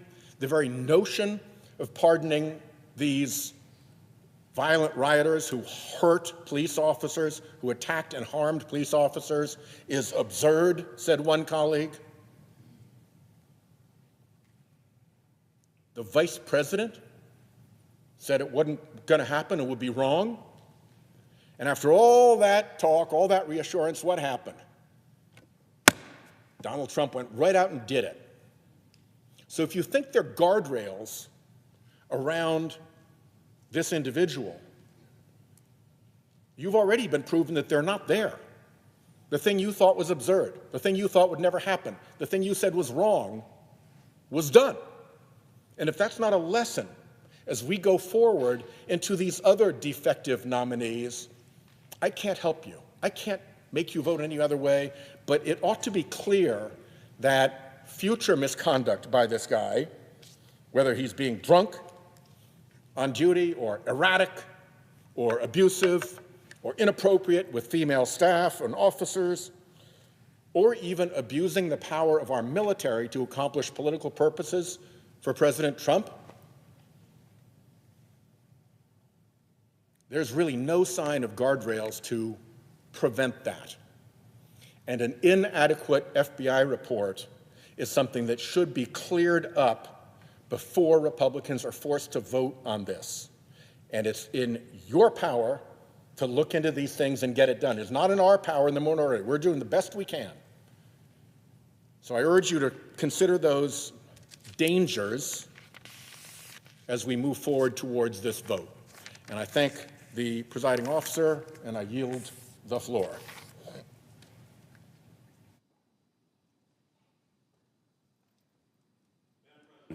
Senator from Massachusetts. Thank you, Madam President.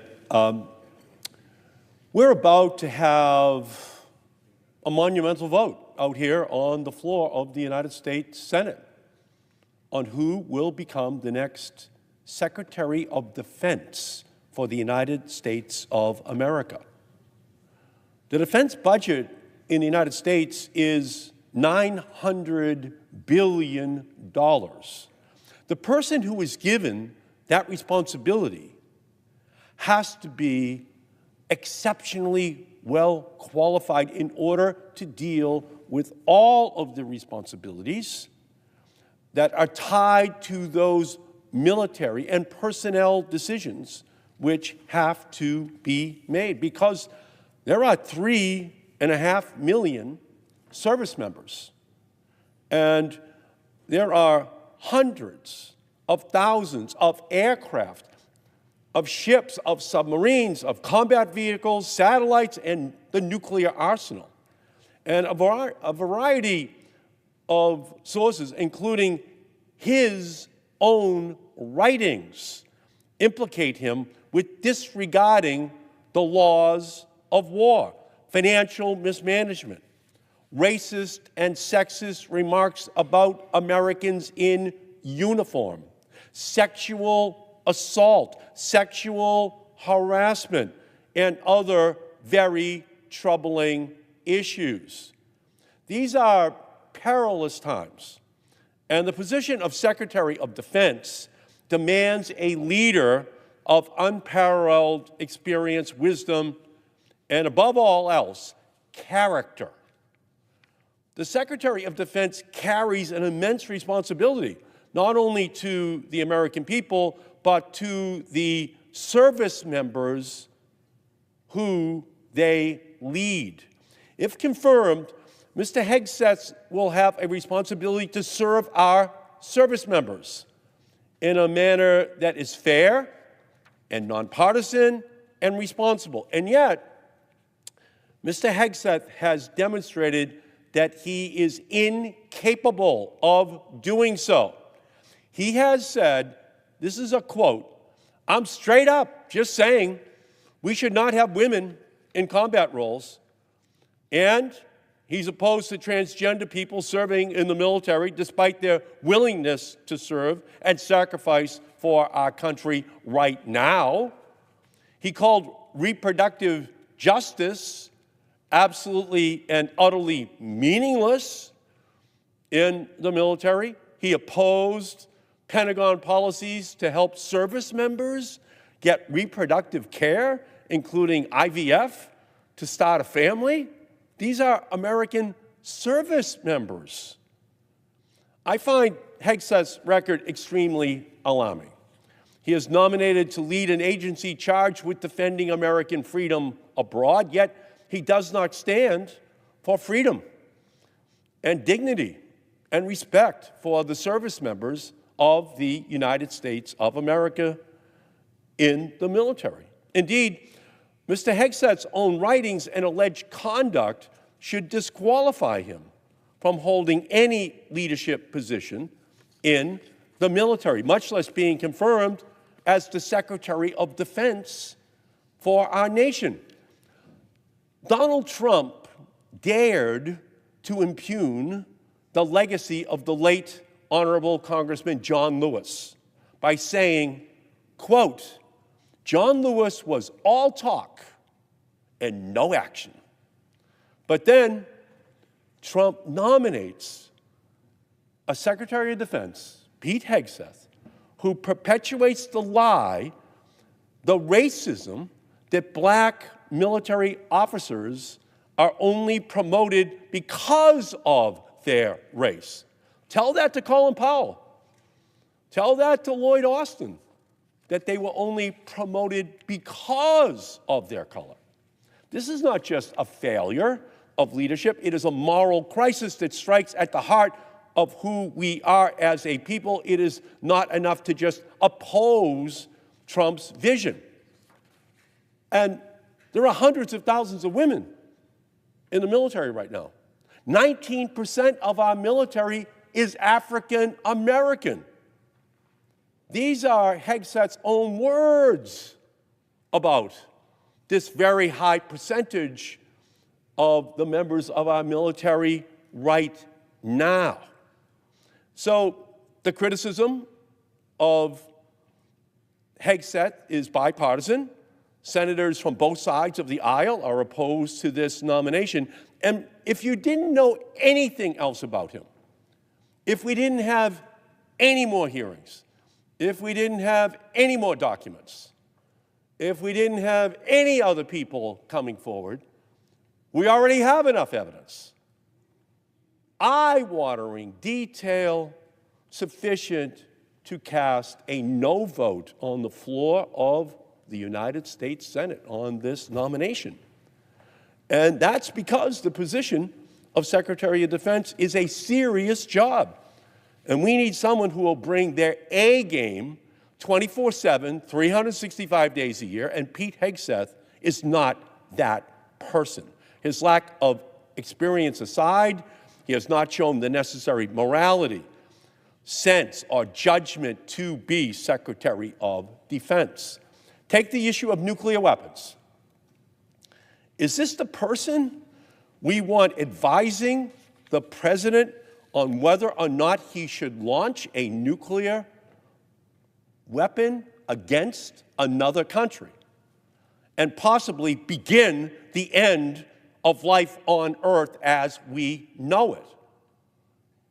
The Secretary of Defense is a very important position.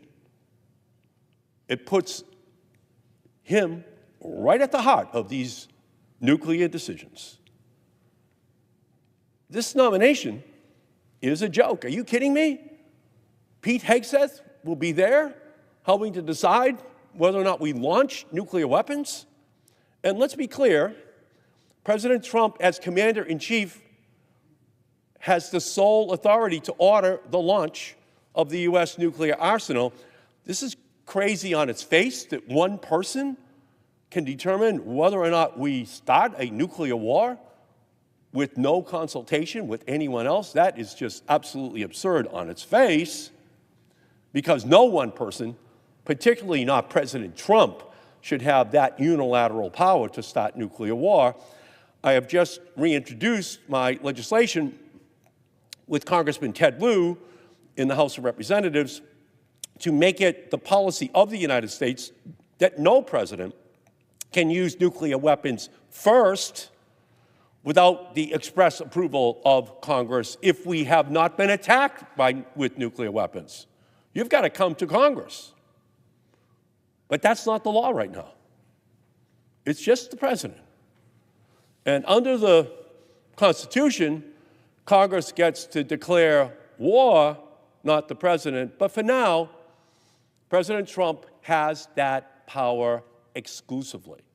At any time, for any reason, he can call over the military attaché with the nuclear football and call the war room at the Pentagon and give the order to launch. Trump does not have to consult with anyone, not Congress, not the Joint Chiefs of Staff, not the Secretary of Defense. But if President Trump did want to get a second opinion before starting a nuclear war which could end humanity, calling the Secretary of Defense would usually be a pretty good option in order to make that decision. Do we have any reason to believe that Pete Hegseth has any clue about nuclear weapons, on nuclear policy, on nuclear strategy? No, we do not. In fact, Mr. Hegseth's only qualification for this job that I can see is whether he will do whatever the president asks him to do. Pete Hegseth is a yes man.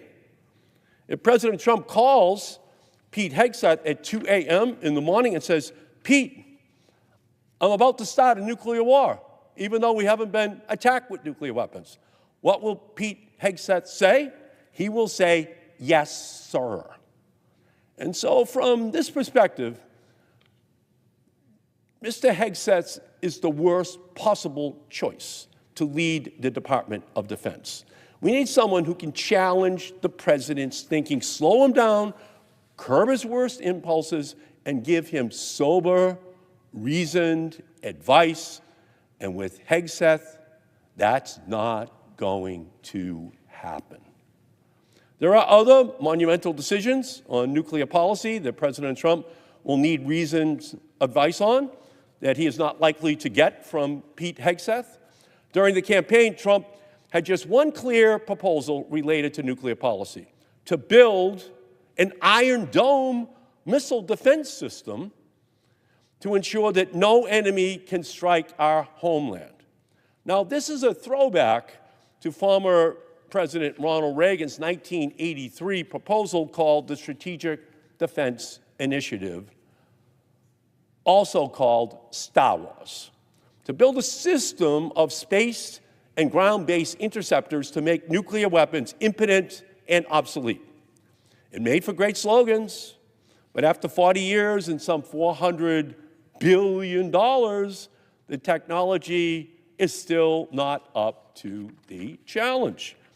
If you try to scale up Iron Dome and cover a country the size of the United States against hundreds of Russian or Chinese long-range missiles, it just won't work.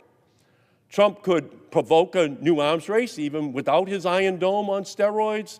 Trump's allies have called for the United States to build more nuclear weapons than Moscow and Beijing combined. This idea is popular among conservatives at the Heritage Foundation and Project 2025, but let's be clear, expanding the U.S. nuclear arsenal is a terrible idea. We need treaties that end the nuclear arms race. We don't need a nuclear arms race with AI making these weapons even more deadly, even more accurate. We need treaties. We need negotiations. We need to come together on the planet. That's what we should be talking about. Building more than we need is a waste of money, but it also makes the world more dangerous, not less dangerous, because it provokes a response from the other side. Second, guess what Moscow and Beijing will do if Washington suddenly builds more bombs? They will do the same. Third, a U.S. buildup would doom any chances of saving the U.S.-Russian arms reduction process. The last remaining treaty, New START, expires 1 year from now. And unless we replace that treaty, there will no longer be any legal limits on the United States or Russian warheads for the first time in 50 years. You hear what I said? No limits. We're in a new world now. For 50 years, we've had limits on nuclear weapons. They'll all be gone in a year. And Trump's allies are also calling for the United States to resume the testing of nuclear weapons for the first time since 1992. We ended nuclear testing 3 decades ago and then signed the Comprehensive Test Ban Treaty in 1996, banning all nuclear tests. We have conducted more nuclear tests, over 1,000, than all other nations combined. We have no need to test, but if we do, other nations will too, like Russia and China. And Beijing has only conducted 45 nuclear tests. We have conducted 1,000. Imagine how much China could learn if Trump gives it an excuse to resume testing, which China is not doing. The only state in the world today that is still conducting nuclear tests is North Korea. We should be pressuring Pyongyang to stop, not reopening this Pandora's box. So under Trump, we could see billions of dollars spent on long-range missile defenses that don't work. The end of arms control and the start of a new nuclear arms race with Russia and China. And new nuclear testing, and all of this would make the world a more dangerous place and increase the risk of nuclear conflict. And if Trump asks Hegseth if he should do these dangerous things, the answer will be yes, and yes, and yes. That's where we're going to be. Now, there is some possible good news, too. Trump, not surprisingly, gets along well with Russian President Putin. They might end the war in Ukraine. If they do, that could open up a path to negotiate a treaty, to follow New START. And as President Trump said just this week, we want to see if we can denuclearize. And I think it's very possible. And I can tell you that President Putin, if he wanted to do it, we should take him up on it. We should see. We should move in that direction. And as for Mr. Hegseth, the last thing President Trump needs is a yes man for Secretary of Defense. And I'll just add one final issue as a national security threat. Climate change, which the Pentagon, which the Joint Chiefs of Staff have said over and over and over again, is a threat multiplier to our military and our ability to protect the world. It is a threat multiplier.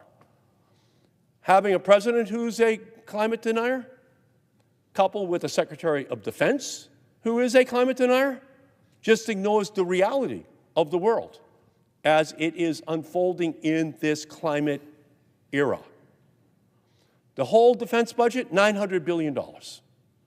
Hurricane Milton and Helene in October and November, combined with the fires in Los Angeles right now, $500 billion of damage in 3 storms. That's half the entire defense budget for our country. We can't have a Secretary of Defense who doesn't believe that climate change is a threat multiplier to our military and to the security of the planet. We need someone there who can speak truth to power, the President of the United States. So I can't more strongly recommend a no vote on the floor of the Senate on this nomination. He is unqualified. His confirmation could be very dangerous to our nation. We need military personnel who respect the Secretary of Defense. We will have none of that with Pete Hegseth. So I very, very strongly recommend to this body that we vote no and tell the President to come back with someone who is worthy of this most important of all positions in his cabinet. And with that, I yield back.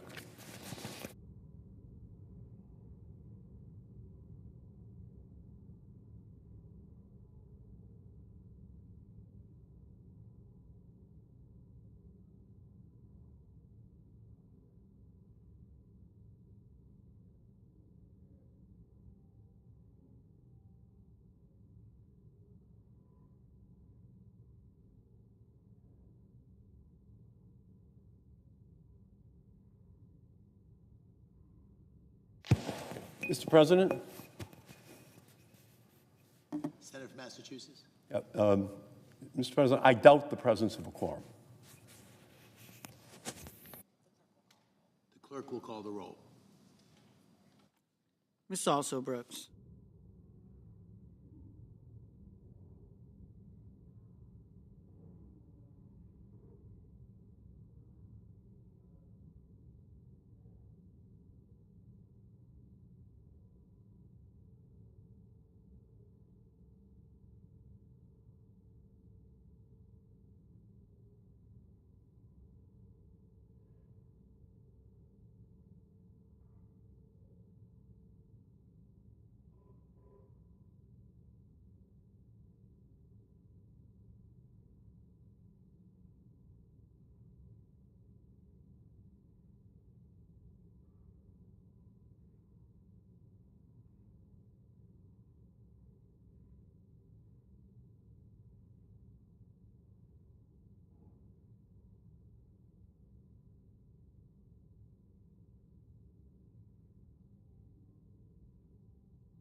Mr. President. The senator from Maryland. Thank you, Mr. President. I come to the floor to speak to some of the actions that President Trump has Senator, taken. the Senate is in a quorum call. Mr. President, I ask unanimous consent that the quorum call be waived. Without objection. Thank you, Mr. President. I come to the floor this afternoon to speak to some of the actions that President Trump has taken just in his first 3 to 4 days and speak to the nomination of Pete Hegseth as Secretary of Defense. President Trump was sworn in at noon on Tuesday, just down the hall a bit. As a candidate, he ran promising to help working men and women throughout the country. He talked about addressing their kitchen table issues. So let's take a quick look at some of the big actions that have been taken just in the last 4 days. One very serious action taken was pardoning the men and women who were convicted of bludgeoning and assaulting police officers in this Capitol on January 6, 2001. For those of us who were here that day, we will never forget, because after losing that election, Donald Trump unleashed rioters on Capitol Hill, rampaging throughout the citadel of democracy, clubbing police officers with baseball bats and crushing them between doors. 140 law enforcement officers from the Capitol Police and the Washington, D.C. Metropolitan Police were injured that day. I remember their heroism, and I remember those who died in the days following those attacks. Mr. President, to pardon people who were convicted of assaulting and bloodying and bludgeoning police officers demonstrates contempt for the men and women who help protect us every day, not just here in the Capitol, but men and women in law enforcement throughout the country. As the Fraternal Order of Police and the International Association of Police Chiefs have said, and I quote, "Allowing those convicted of these crimes to be released early diminishes accountability and devalues the sacrifices made by courageous law enforcement officers and their families." They go on to say that this leniency, quote, "sends a dangerous message that the consequences of attacking law enforcement are not severe, potentially emboldening others to commit similar acts of violence," unquote. Simple result of this is to send a terrible message that if you assault police officers in the name of Donald Trump, he will be there to pardon you. Let's look at some of the other actions he's taken just in these first days back in the White House. He issued an executive order that rolls back initiatives to help reduce the costs of prescription drugs for more Americans. He's been laying the groundwork here on Capitol Hill for a huge new tax cut that will disproportionately benefit the super wealthy and the biggest corporations at the expense of other Americans. We heard him speak at that podium during his swearing in of the golden age. And sitting right behind him were the billionaire titans from the tech industry. He is going to deliver a golden age, an even more golden age, for those who are already very wealthy and for the biggest corporations, but it's not going to trickle down and help others. And we know that because we've seen this movie before. We saw Trump tax cuts 1.0. They promised that investments in businesses would go up. The idea being if you provide tax cuts to big corporations, they'll take the additional savings and they'll invest it in their businesses. Well, that's been looked at, and that didn't happen. What did go up were stock buybacks engaged in by the corporations to further benefit their shareholders, many of them already very wealthy people. They promised that those savings would be used by corporations to increase wages. In fact, they said on average it would be $4,000 a worker. It just didn't happen. What went up were CEO bonuses. What else went up was the deficit and the debt. The claim that these would somehow pay for themselves was just once again a pure falsehood disproved by reality. So here we are embarking on 2.0, Trump tax cuts 2.0. Same story unfolding, although now we already hear our colleagues talking about how everybody else in America and many other millions of Americans are going to have to pay for the tax cuts for the folks at the very top. Just take a look at some of the proposals made by the chairman of the House Budget Committee, Republican member of Congress, talking about trillions of cuts in things like Medicaid, a very important health program that helps kids with disabilities, helps lower-income individuals, helps seniors in nursing homes, talking about cutting programs in food and nutrition programs. So everyone seems to be all in with President Trump on the idea of another round of tax cuts for the very rich, but they're going to ask everybody else in the country to pay for it. Let's look at something else the president did in this first 3 or 4 days. He issued an executive order called Schedule F. Well, what is Schedule F? In a nutshell, Schedule F is an attempt to convert our merit-based civil service into a political cronyism-based civil service. Since the late 1800s and the Pendleton Act, we've had a civil service based on merit. Civil servants, people who work for the federal government in regular ongoing positions, they have to pass the test, show they're qualified, that they're experienced, that they've got the know-how. It's what you know, not who you know. And what President Trump and his team are proposing in Schedule F is to convert that merit-based system into a politics-based system where you have a political litmus test, not for competence, but for your politics. I should point out that, of course, presidents are entitled to lots of people in their administration as political appointments. In fact, there are about 4,000 political appointments in our current system. Obviously, you have the secretaries of various departments. I'm going to talk about one of those in a minute. But you have the deputy secretaries, you have many assistant secretaries.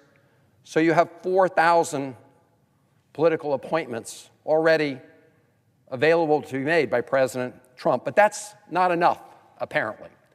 They're talking about converting approximately about 16,000 additional positions that are currently merit-based systems, based on your qualifications, to political cronyism-based systems.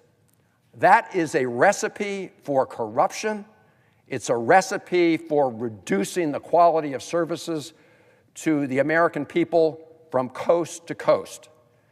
You do not want somebody who's chosen just because of who they know and who their politics are to be the people doing your food inspection or working on policy on all sorts of important things that impact the American people. And a lot of those positions will be at the Department of Defense. So I want to turn now to the nomination of Pete Hegseth to be the Secretary of Defense. Now, I mentioned that presidents have the flexibility to appoint many political folks to positions in the U.S. government. But for the top ones, for the Secretary of Defense, for example, the founders of this country, those who wrote the Constitution, put a little bit of check and balance in that. They said the Senate has the right to advise and consent on those very top positions because those are incredibly consequential decisions, and we want people of good judgment and good character in those positions. And so that's what the Senate is engaged in right now, is a debate under the Advise and Consent Clause of the United States Constitution. And I think we all recognize that we're here at a very perilous moment in the world. We have Putin's war of aggression against Ukraine. Our allies are watching closely to know whether we're going to stand with the people of Ukraine. Other people are watching too. President Xi of China, he has one eye on what's happening in Ukraine as he has another eye on Taiwan. And we have huge challenges in the Indo-Pacific region. We have a very combustible Middle East with the malign actions that Iran continues to take. We have a very fragile ceasefire in Gaza with the return of hostages. If you look around the world, it is in a very, very sensitive and explosive moment. And we should keep that in mind as we decide whether we're going to provide advice and consent to Pete Hegseth for Secretary of Defense, somebody who will be overseeing 3.4 million service members and employees, someone who will be second to the president in making decisions on the operation of our nuclear forces, someone who will oversee what represents over half of the entire discretionary budget of the United States of America, $850 billion. So in this moment, it's especially important that we look at his qualifications, because what we don't want is somebody who's untested and incompetent and someone of low character running the Defense Department in the highest position of that department. And yet, as we've heard from ample testimony, that's exactly what will happen if Pete Hegseth is confirmed to be Secretary of Defense. As our colleague, Senator Reid of Rhode Island, the ranking member of the Senate Armed Services Committee, someone who served in the 82nd Airborne, has said, service members with Mr. Hegseth's record would be disqualified, not just from the highest position of the Defense Department, but any position in the military. And yet, this Secretary of Defense would be overseeing all of those men and women who we ask to uphold the highest tradition and values of our country. And yet the person who would be in charge, if confirmed, would be somebody who would be disqualified from being one of them. That is a terrible message to send. Let's take a look at the record on management as well as the personal conduct of the person that President Trump has nominated to be head of the Defense Department, Mr. Hegseth. He led 2 veterans organizations, and based on the testimony, in both cases engaged in financial mismanagement and wasteful spending. When managing a budget of under $10 million, he repeatedly overspent until the organization was on the edge of bankruptcy. In his next leadership role, he continued to overspend, including on social events and excessive drinking. His successor in that position was told, and I quote, "Among the staff, the disgust for Pete was pretty high. Most veterans do not think he represents them, nor their highest standard of excellence," unquote. He was told that funds that had been used to fund Mr. Hegseth's partying and drinking, as well as his use of work events to, quote, hook up with women on the road, unquote. Mr. Hegseth has a disturbing history of sexual harassment. In 2017, he was credibly accused of raping a woman in a California hotel room. We learned yesterday that Mr. Hegseth paid the woman $50,000 to prevent her from talking about the assault. We also know that he failed to disclose that information to the transition team attempting to keep it secret. We can understand why he didn't want the American people and the Senate to know that. So, Mr. President, I really wonder how the Senate could possibly confirm Mr. Hegseth for an entry-level security clearance, let alone the enormous responsibility of leading the Department of Defense and the men and women who serve there. Let's take a look at another aspect of Mr. Hegseth's record, because whoever is Secretary of Defense has to understand that they represent the great American military, every single person in it, regardless of background, regardless of religion, regardless of race, regardless of sexual orientation. That is their job. They all bleed red. They're all out there fighting for the United States of America. They've all sworn to defend our country. And yet, if you look at his statements, it's very clear that he believes military service is for some, but not all Americans who want to serve. His remarks are centered on disparaging women, people in the LGBT community, and Muslim Americans. Let's look at the women serving in the military.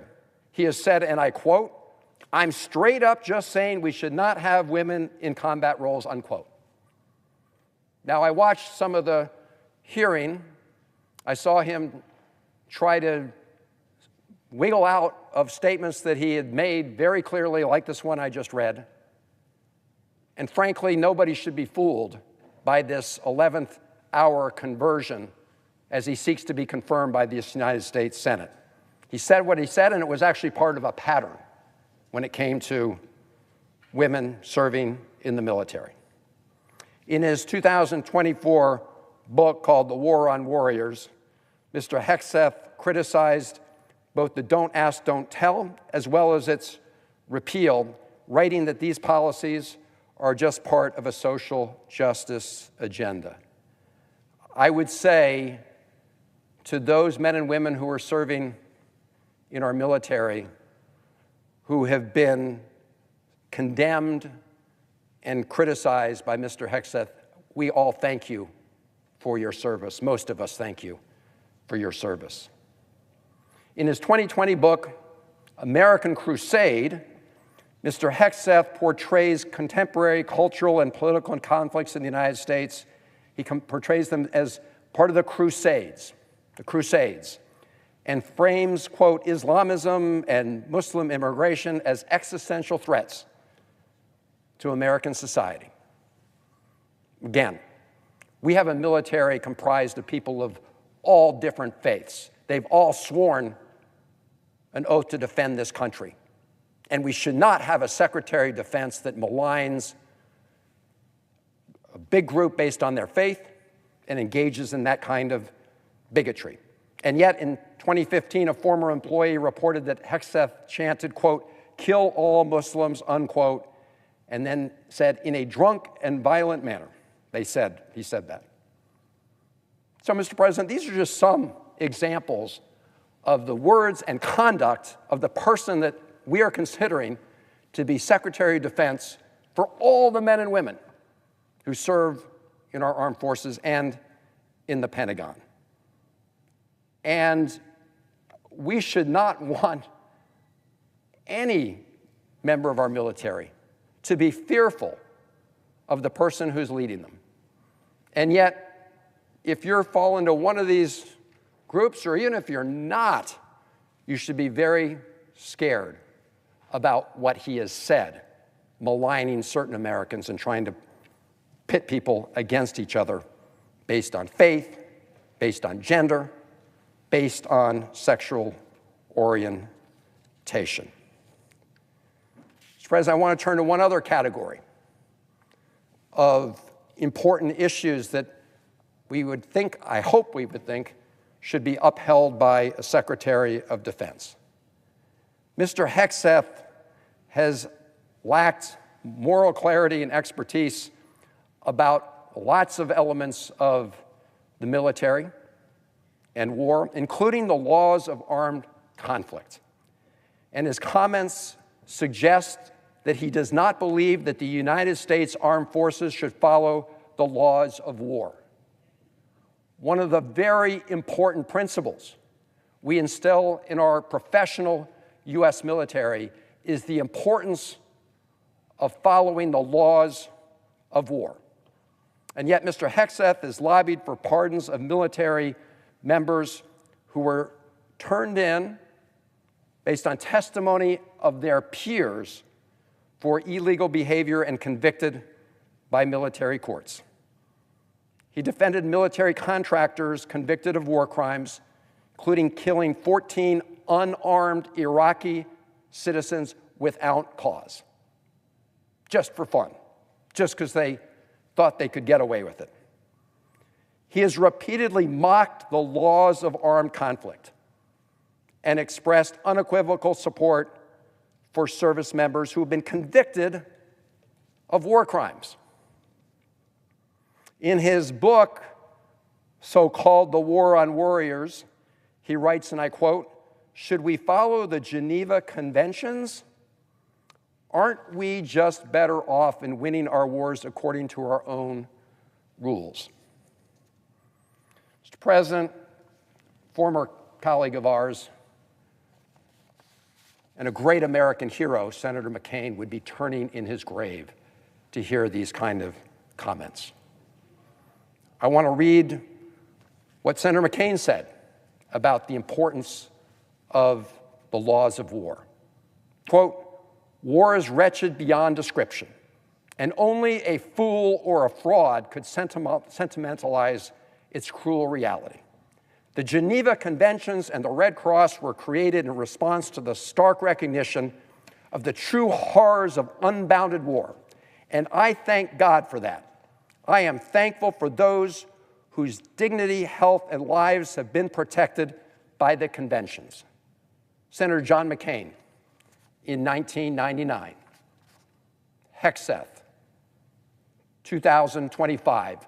Let's just get rid of those rules of war, put in place because of the hard-earned lessons of, as Senator McCain said, the wretchedness of war. Mr. Hegseth has also talked about going back to days of illegal waterboarding and ignoring the Geneva Convention and other rules when it comes to torture and interrogation, saying that we should, again, as he said, just sort of ignore those rules, do our own thing. Here's what Senator McCain said about that when it was debated here in the United States Senate. "I know from personal experience," Senator McCain said, "that the abuse of prisoners will produce more bad than good intelligence. I know that victims of torture will offer intentionally misleading information if they think their captors will believe it. I know they will say whatever they think their torturers want them to say if they believe it will stop their suffering. Most of all, I know the use of torture compromises that which most distinguishes us from our enemies, our belief that all people, even captured enemies, possess basic human rights, which are protected by international conventions the United States not only joined, but for the most part authored," unquote, Senator McCain.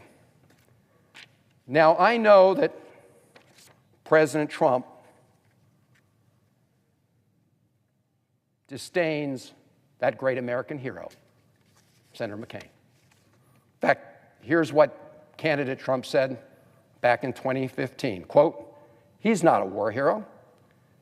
He was a war hero because he was captured. I like people who weren't captured," unquote, says somebody who never served in the military. Colleagues, I urge us to apply the standards that Senator McCain would apply.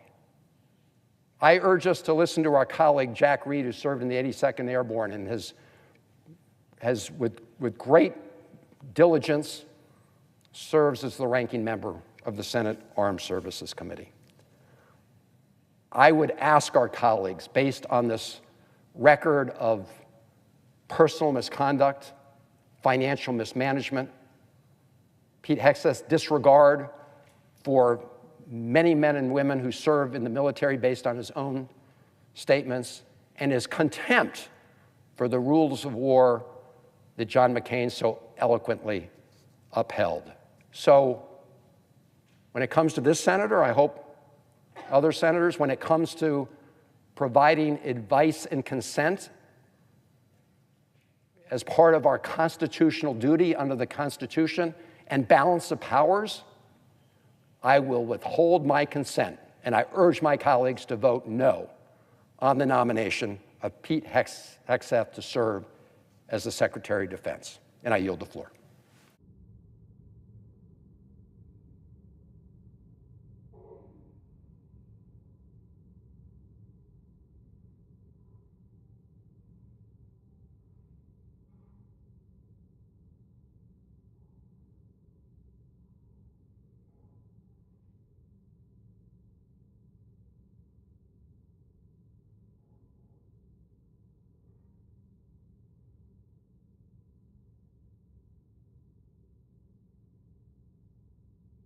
President. Senator from Oregon. Mr. President, when I came out of graduate school, I was hired by Secretary Weinberger as a presidential management intern, now called PMFs, Presidential Management Fellows. 5 of us who were brought in to do a series of rotations to bring, well, an injection of policy determination to the conversation in the Secretary of Defense's office. And it was really quite an enlightening experience. My first assignment involved being desk officer for Jordan at the Defense Security Assistance Agency, because the desk officer who worked for both Jordan and Lebanon had to pay a lot more attention to Lebanon because we had the horrific bombing of the Marines in the tower. And then there was an argument inside the defense establishment about how to keep Russia from going forward at a faster pace technologically. And the research and development side said, if you classify everything, you will slow us down and Russia will catch up. And the policy said, unless we classify everything, the Russians will steal so much, they'll speed up and catch up. And there's this fundamental difference of opinion about how to control technology in order to maintain our technological lead over Russia. And I was asked to set up a steering committee and bring both parties to the table to try to work out where they could work together and try to resolve their differences. And in the course of things, I was drafted to become a programmer, to do computer studies of survivability related to what strategies with our strategic forces would decrease the risk of nuclear war happening, what would strengthen deterrence, and then on to a service at NATO, and then to R&D budgeting cycle, where I learned many of the budget games the Defense Department employs in order to get a whole lot of money that seems to be never accounted for. In fact, it's become universally recognized the Defense Department can never pass a budget, can never pass a budget test, that is an audit, because they don't track anything very closely, and there's just all kinds of loose ends left. And year after year, Democrats and Republicans have set up and said, audit the Secretary of Defense, audit the Defense Department, we want to know where our funds go. And here we are decades and decades later, and we still have that same problem. No, it was a valuable several years that led then to me working for Congress on strategic nuclear issues. And the decade of NAs, we saw some real advances in our security. We saw some real advances in terms of the stability of the nuclear dynamic within the Soviet Union. And in fact, the folks who put together the doomsday clock, which was very close to midnight when I started working on defense issues, was turned back some 13 or 15 minutes from midnight by the late 1980s because of a series of agreements and policies and force changes that had been worked out over the 80s. The Defense Department is massive. It's massive. An annual budget of about $850 billion. 3.4 million people working for it. 2.5 million service members. 900,000 civilians. It's massive. It's complicated. But what experience does Mr. Hegseth bring? He ran 2 little micro nonprofits, and he ran them into the ground. He had documented problems with drinking on the job. He had credible and repeated accusations of sexual assault. He showed disrespect for female service members and diverse service members, including the current, the former chairman of the Joint Chiefs of Staff, General Brown. What? This man who couldn't manage his way out of a paper bag, who mismanaged the enterprises undertaken, that's the man we're going to confirm to run the U.S. military that has massive needs for reform. Now, is this man some expert in military strategy? No. Is he some esteemed driver of the new technology of war with drones? No. Did he have diverse experiences inside the Defense Department that gave him many perspectives about the incredible sections of the Defense Department that deal with so many different issues? No. No. So why? Why are we having this conversation? What has happened to the idea of credible leadership? Well, I can tell you what happened. The President of the United States, President Trump, said, "Do what I want or I'll primary you." And now we have a bunch of folks across the aisle that are not doing their job under the Constitution. The Constitution says that it's our responsibility to advise and consent, to vet nominees, and to make sure they're qualified before they take these positions.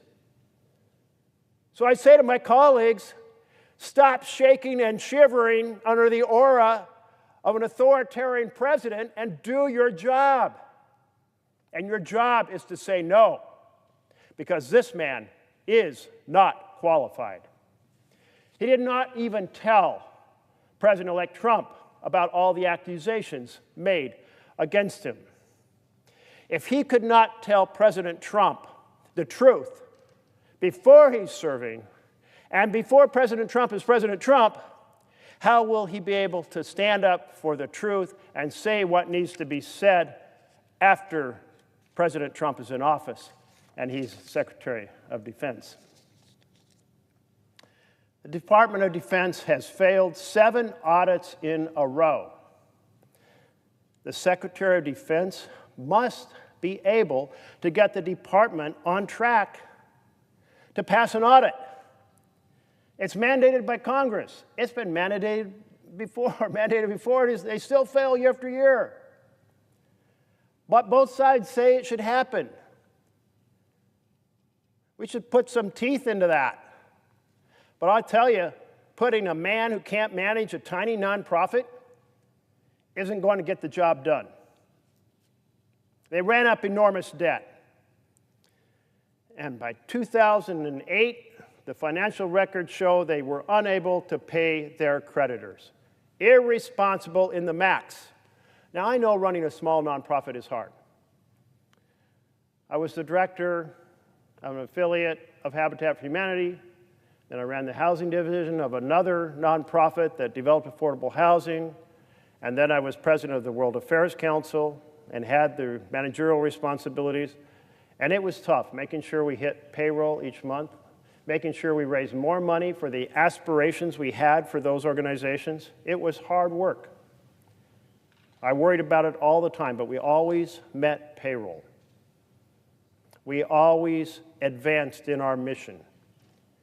Maybe if we're going to hire somebody from a small nonprofit to run a gigantic organization, we ought to at least know that they could run the small organization before they get promoted to running an organization with millions of people and the better part of $1 trillion in its budget. A Republican strategist who worked with him at that organization said, quote, "I don't know how he's going to run an organization with $857 billion budget and 3 million individuals." On more than a dozen occasions, Mr. Hegseth's Fox News colleagues report smelling alcohol on him before he went on air, including just a couple months ago. Former employees of the nonprofit he ran report him being drunk on the job and having to be carried out of events. That's the person we want running the Department of Defense? A former employee noted in a letter of complaint that after Mr. Hegseth was drunkenly chanting, kill all Muslims," at a bar while on a work trip. You know, we have many faiths serving us in the defense of this country because we are a multi-faith nation. Having a person who advocates for killing people of a particular religious faith is not acceptable to run the Department of Defense. No, he said, "Oh, well, I'll reform. I've broken the rules on drinking before, but I'll reform." How many times have you heard that from people who are, well, they have an addiction. They try to reform. Maybe they make it for a little while, but in the end, they relapse. Shall we put that risk upon the security of the United States of America? You know, we used to have a more responsible attitude here in the Senate. In 1989, when President George H.W. Bush nominated John Tower, an FBI investigation revealed that he was a drunk and a womanizer. And Mr. Tower pledged not to drink any alcoholic beverages during his time as Secretary of Defense, just as Mr. Hegseth has. And then the Senate weighed the risk of putting somebody with an addiction in charge of the Department of Defense and rejected his nomination. It is an insult to the service members of the United States of America to put a man with an addiction in charge of them. It is irresponsible to the security of the nation and all civilians of this nation. The Department of Defense struggles with high levels of sexual assault of female service members. So a person who has been involved in numerous incidents of misbehavior on the issue of treating women isn't the right person to have at the Secretary of Defense. In 2023, the year I have numbers for, 29,000 active duty troops reported experiencing unwanted sexual contact. Now, Mr. Hegseth has been accused of sexual assault. He paid the accuser $50,000 in a settlement. It took place in 2017 after a speaking appearance at a Republican women's event in Monterey, California. No charges were filed.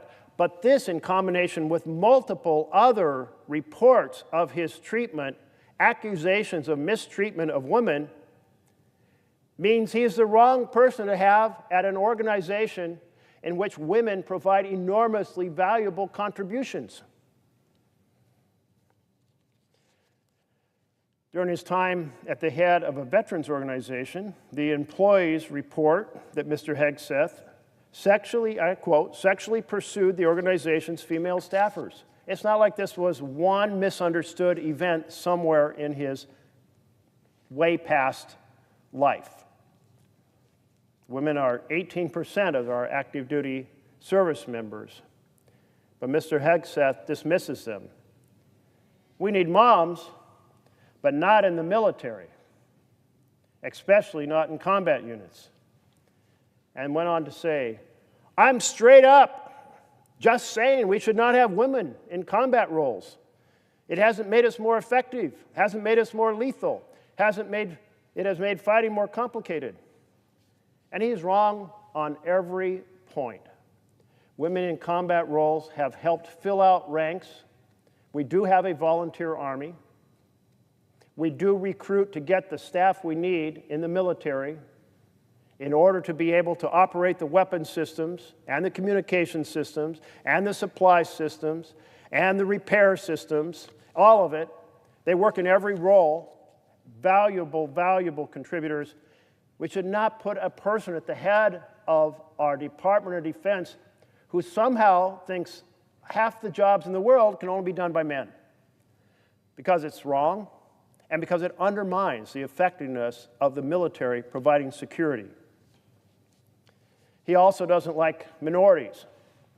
Well, minority groups comprise 30% of service members. I don't care what color of skin you have. I do care if you work hard as a member of the military to support the security of this nation, and people of every race are a valuable part of our military. And a man who thinks the color of your skin controls the content of your character and the ability and talents that you possess doesn't belong as the head of the military. He has said the dumbest phrase on planet Earth is that diversity is our strength. Well, you take away the diversity in our service, and you'll soon see that our diverse service members are invaluable, and a person who doesn't understand that should never be confirmed. That is our job.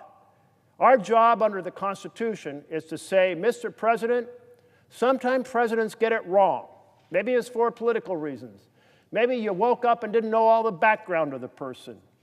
But we have to vet them, and we have to help make sure your executive branch is successful. That's our job. You're not helping President Trump by voting for a man totally unqualified, the most unqualified man who could be found in America to head the Department of Defense. Mr. Hegseth says, I told my platoon they could ignore directives limiting when they can shoot.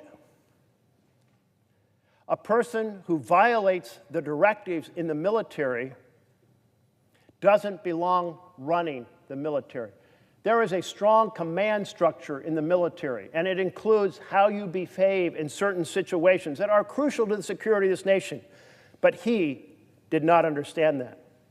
He has argued that U.S. forces should ignore the Geneva Conventions and other elements of international law governing the conduct of war. As my colleague from Maryland was just talking about and reciting the wisdom of John McCain, saying how the Geneva Conventions and the rules on torture serve us well because you get misinformation when you torture people, and you get Americans tortured when they're captured if we're torturing people. So a man who believes in torturing people doesn't understand how to get accurate information and is putting our own service members at risk when they are captured. Why would any member of this body so disrespect the service members of the United States of America as to put this man in charge? I was honored to work for Secretary Weinberger. I believed that the world was at great risk of the possibility of nuclear war, and that's the issue I focused on in my time there and then my time working for Congress. There is nothing I saw during my time in the Pentagon that equals this level of failure to protect and defend the United States of America. I did not see people put into command who talked about killing members who were of a different religion than they were. I did not hear people talking about how women should not even be there, or how diversity was a problem rather than a strength. I saw earnest people working hard together, people who had served in Vietnam together. Many of the folks that I served with during those 2 years in my role as a civilian being hired in to work with Secretary Weinberger, they had served in Vietnam. The war had ended by the time I reached draft age. I so respected the service that they had given and their dedication to the security of this country. And if you are dedicated to the security of this country, if you respect the service members in the United States of America, then do not give them a boss who is the wrong fit in every way possible. Thank you, Mr. President.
Senator from Vermont. Thank you. We're here discussing the nomination of the next potential Secretary of Defense, Pete Hegseth. And of course, that job, as we all know, is probably the second most difficult job in the country. He presides over the welfare of 3.4 million people in active service, in active reserve, all around the world. He presides over a budget of $850 billion. The person who has that position has to be a preeminent strategic thinker. How do we modernize our Navy? How do we recruit in the modern world? How do we maintain force preparedness? How do we cement strategic alliances? It's a job that you can't just show up and start doing. There has to be behind it a lifetime experience that gives you some capacity to be able to do all these things and respond to the emergencies that inevitably arise when you get that phone call at 3 in the morning. There's been a lot of discussion by my colleagues about the lack of experience of Mr. Hegseth. I share that concern. There's been a lot of discussion about his views on women in the military. Our own distinguished Senator Tammy Duckworth is the most preeminent example of the capacity of women to serve effectively and bravely. Mr. Hegseth is repudiated his well-founded and long-standing view that he's against women in the military. Frankly, it sounds to me like a nomination eve consideration. I'm speaking, of course, to you, Mr. President. I really respect the military service that you've provided to our country. But the big concern I have about him, in addition to the character issues, the experience issues, the drinking issues, and by the way, I'm puzzled at his assertion that if he gets the job, he'll stop drinking. Why wait? But here's the concern I have. Unlike you, Mr. President, I did not serve in the military. My draft lottery number was high. This is during Vietnam, and I wasn't drafted. Many of my college classmates were. They served in Vietnam. Some of them came home injured. Some did not come home. And I think about them every day. and how it is that they served. Some were badly injured, and some died. But when I think about the situation most Americans are in, most of us didn't serve. But all of us who didn't serve are so indebted to those who did. My high school classmates, the young people I see now volunteering to go into the military. So we, as Americans, have a profound obligation to honor the service of those who volunteer to respond to the call of the commander-in-chief who says, you're going to be deployed. They don't know where, they're not involved in the discussion whether, they're not involved in a discussion when. They show up.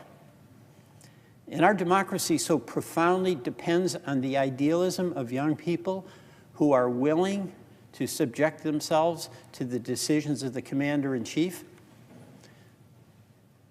And I believe, Mr. President, that every one of us here who's involved in the decisions about authorizing the use of military force have an absolutely profound obligation to do that with care, because the folks who are going to do the work and be in harm's way are going to be there because we sent them there.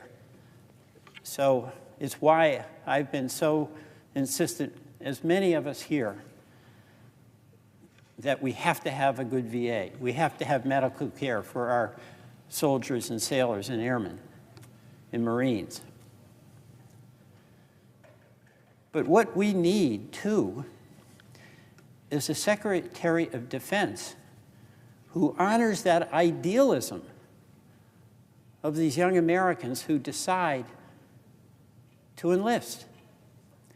And that idealism is born in a sense of common commitment, a sense of wanting to do something for the common good. And it's also to live by the code of military conduct. There is great honor in our services. And those men and women who I so admire know they may have to use lethal force to defend our values, to defend our country, to protect their fellow soldiers. But they know there's limits. And they use it when they must, but never more than that. And by the way, that is asking a lot of our soldiers to be restrained when they're in a combat zone and can be killed themselves. So what distresses me so much about Mr. Hegseth is how he used his very powerful forum on Fox TV, in my view, to dishonor the soldiers who acted with restraint, in valor, in integrity, by taking up the cause of some of our soldiers. There's not many of them, but they do exist, who killed people, who use violence, not in furtherance of our defense, but for their own reasons. And I'm speaking about Mr. Lawrence. Clint Lawrence was a soldier. He was sent in 2012 as a new commander without combat experience to lead a platoon of young soldiers that were deployed to Afghanistan with the mission of defeating the local Taliban and winning over the area's population. Incredibly hard task. But one day, for reasons Mr. Lawrence, then soldier Lawrence, knew, he threatened to kill a farmer and his son, a 3- or 4-year-old boy. And a day later, he ordered his men to shoot within inches of unarmed villagers. That was including near children. And he said, "It's funny watching the villagers dance. Mr. Lawrence's men, who are the honorable, brave, I'm willing to be in harm's way. I'm willing to act like a warrior, but I'm not ever willing to kill indiscriminately. They balked at his orders. And you know how hard that is to do if you're a soldier, when you're given an order, even if you know it's the wrong order. Then they were told to make false reports about taking fire from a village to justify this conduct, and they refused to do it. The next day, Lawrence ordered fire on unarmed Afghans over 100 yards from the platoon. They were killed. He radioed in a false report claiming the bodies couldn't be reached. The people I honor were the people under his command who refused to take those orders. The people I honor are soldiers whose bravery extends not just to putting their own physical well-being in harm's way, but who maintain that commitment to the ideals of the military code of conduct that gives us the standing and legitimacy that is so important to our well-being. So my problem is this. I want a Secretary of Defense who's as good as the soldiers he leads. Mr. Hegseth, in my view, fails to meet that standard. I yield back.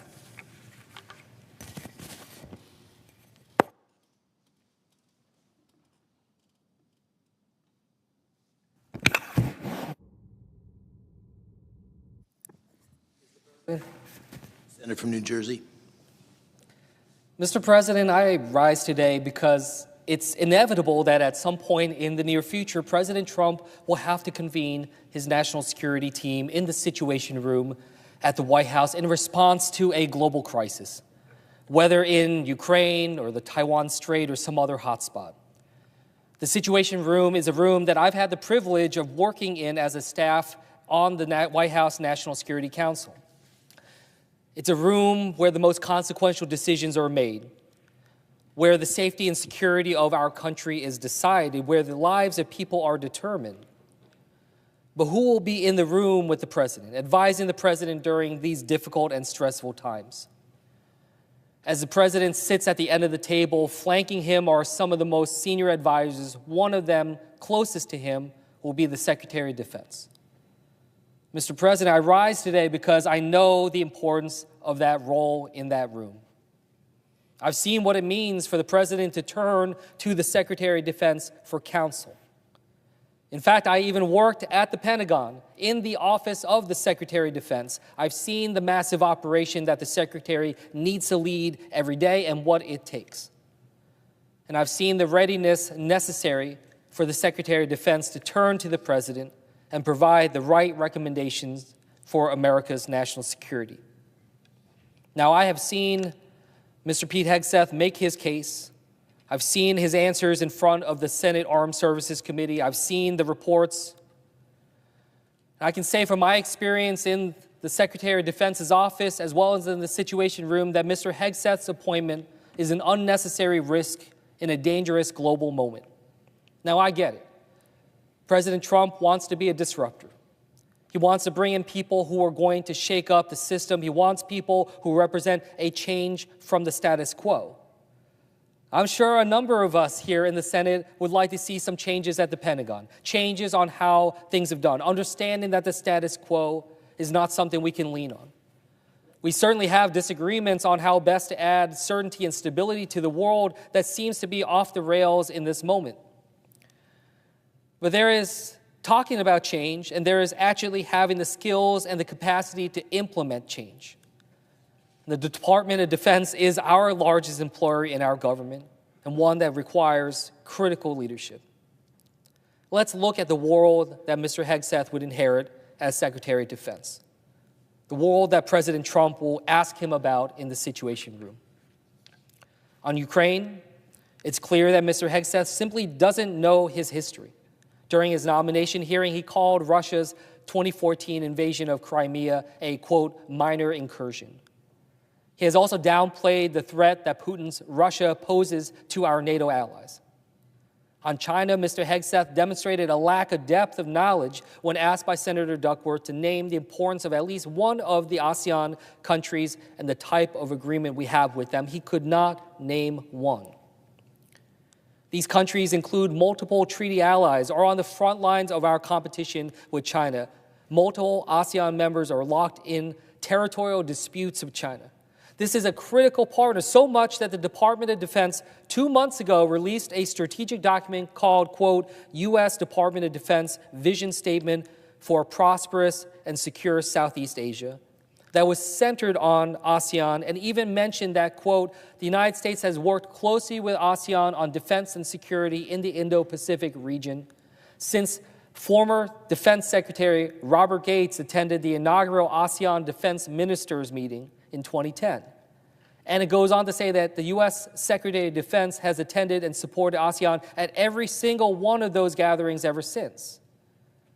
In a moment where these disputes could easily flare up to conflict, the president needs a secretary by his side who doesn't draw a blank on questions about our allies. And on the Middle East, Mr. Hegseth remarked that ISIS was, quote, raging across Iraq when President Trump was first sworn in to office in 2017 was simply not reflective of the reality on the ground at the time. Combined, that lack of knowledge and qualifications alone should disqualify Mr. Hegseth from this role. But there is a more qualifying factor, which is his character. Now, there's been a lot said about this already in terms of personal challenges and behavior, so I'll leave it at this. Someone who is being asked to lead millions of uniformed and civilian personnel, his statements on women and transgender service members are simply unacceptable. Claiming that standards have been lowered for women and that allowing LGBT Americans to serve in the military is somehow part of a Marxist agenda is beyond offensive. It's absurd. And it's far beneath the person that is supposed to be setting the standard and serving as a leader for the men and women who have dedicated themselves to protecting this country. Mr. President, I've said before that every president, including President Trump, has the prerogative to choose the people that sit at that table with him in the Situation Room. But our job here in the Senate is to make sure that those people have the competence and the character to serve our country. This is not a reality TV show. This is real life, and there are real lives at stake. Mr. Hegseth should be recognized for his service, but he should not be Secretary of Defense. And if that is not enough, we are voting also to approve someone to be the sixth in line of presidential succession. Is Mr. Hegseth ready for either of these distinctions? The answer for me is no. For the sake of our country and our national security, I encourage my colleagues who want to support this president to oppose this nomination and bring forth another nominee more qualified for the role, more ready for the role. I encourage my colleagues who want to deliver change to oppose this nomination, bring forth another nominee with the experience and credibility to deliver it. And I encourage my colleagues who want to make our country safe, who want to make our world a more stable place, and who want to leave a legacy of peace and strength to oppose this nomination and bring us a nominee ready to deliver for the American people. And I urge a vote no on Pete Hegseth for Secretary of Defense. And I'll yield back.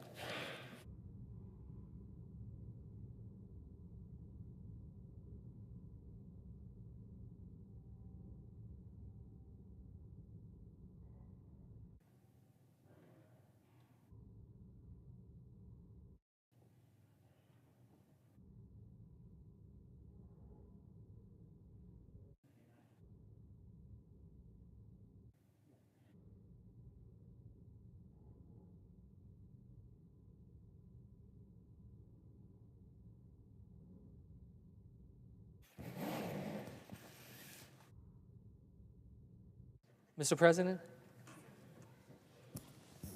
Senator from New Jersey. I note the absence of a quorum. The clerk will call the roll call. Thank you. Ms. Alser-Brooks.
Senator from Arizona. Mr. President, I request we suspend the quorum call. Without objection. Mr. President, I'm concerned that soon the United States Senate might confirm the most unprepared nominee to lead the Department of Defense that has ever been put forward. I look at every nominee based on whether they're qualified and committed to do the job. It's how I evaluated nominees from the last president, and it's how I'm evaluating nominees from this president. And I approach each person with an open mind. It's our responsibility to make sure the folks we consider are ready to do these jobs for the American people. But this one, the Secretary of Defense, it's especially important. Outside of the presidency, it might be the biggest job in the country. It's almost impossible to imagine the scale of it. You've got about 3 million people working for you. You're the civilian leader at the top of a massive operation that includes every single soldier, sailor, guardian, airman, Marine, and civilian contractor and employee. These folks are spread out across hundreds of military installations in dozens of countries. So it's basically the toughest management job in the world. You're also responsible for overseeing a budget that exceeds $850 billion every single year. So it's one of the most complicated budget management jobs in the world as well. You're overseeing some of the most complicated weapon systems and defense programs that exist. Some of these are multi-billion-dollar projects that happen over the course of years to develop, test, and field. It's also one of the most demanding policy and program implementation jobs. Now, not every Secretary of Defense nominee checks the box for each of those qualifications. It's impossible for us to expect that. The job is too big. But what is clear to me at the end of this process is that Mr. Hegseth does not check any of the boxes. I appreciate his service in the United States Army and his service to this country, especially in combat. But that is not a requirement for this role. During his career in the Guard and Reserve, Mr. Hegseth did not rise to a command position where he would learn the management, joint forces operations, logistics, and other skills that are relevant to fill this job. In his civilian roles, he has led 2 veterans organizations, neither of which were larger than about 50 people. And he spent 7 years as a TV host. Normally, this would be the end of the conversation. Normally, it would be clear to every single person in this chamber that this is not someone ready to do this job. Now, I understand the case for his nomination is in part because he's an outsider. I get that he can shake things up. I'm not opposed to that. The Pentagon needs to be leaner. It needs to move more quickly and be willing to lose things that aren't working and adopt things that will work. Having someone who isn't beholden to the current way of doing things, that's exciting. My concern is not that Mr. Hegseth is going to succeed in whipping the Pentagon into shape. My concern is that he'd fail. Given his lack of experience, it's much more likely that the bureaucracy is going to crush Mr. Hegseth then he is going to crush the bureaucracy. Because it's not just that Mr. Hegseth is unprepared for this role. The experience he does have is riddled with serious issues that should concern us all. During his time leading two veterans organizations, he was accused of financial mismanagement.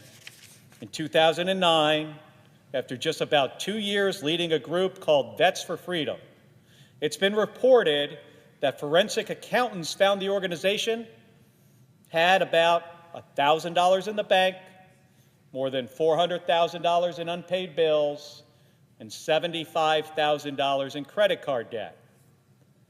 Mr. Hegseth wants to get the Pentagon to finally pass an audit, yet the much smaller organization he led could not do the same. During his time leading Concerned Veterans for America, the organization was forced to reach a financial settlement with a female employee who accused a male colleague of trying to sexually assault her.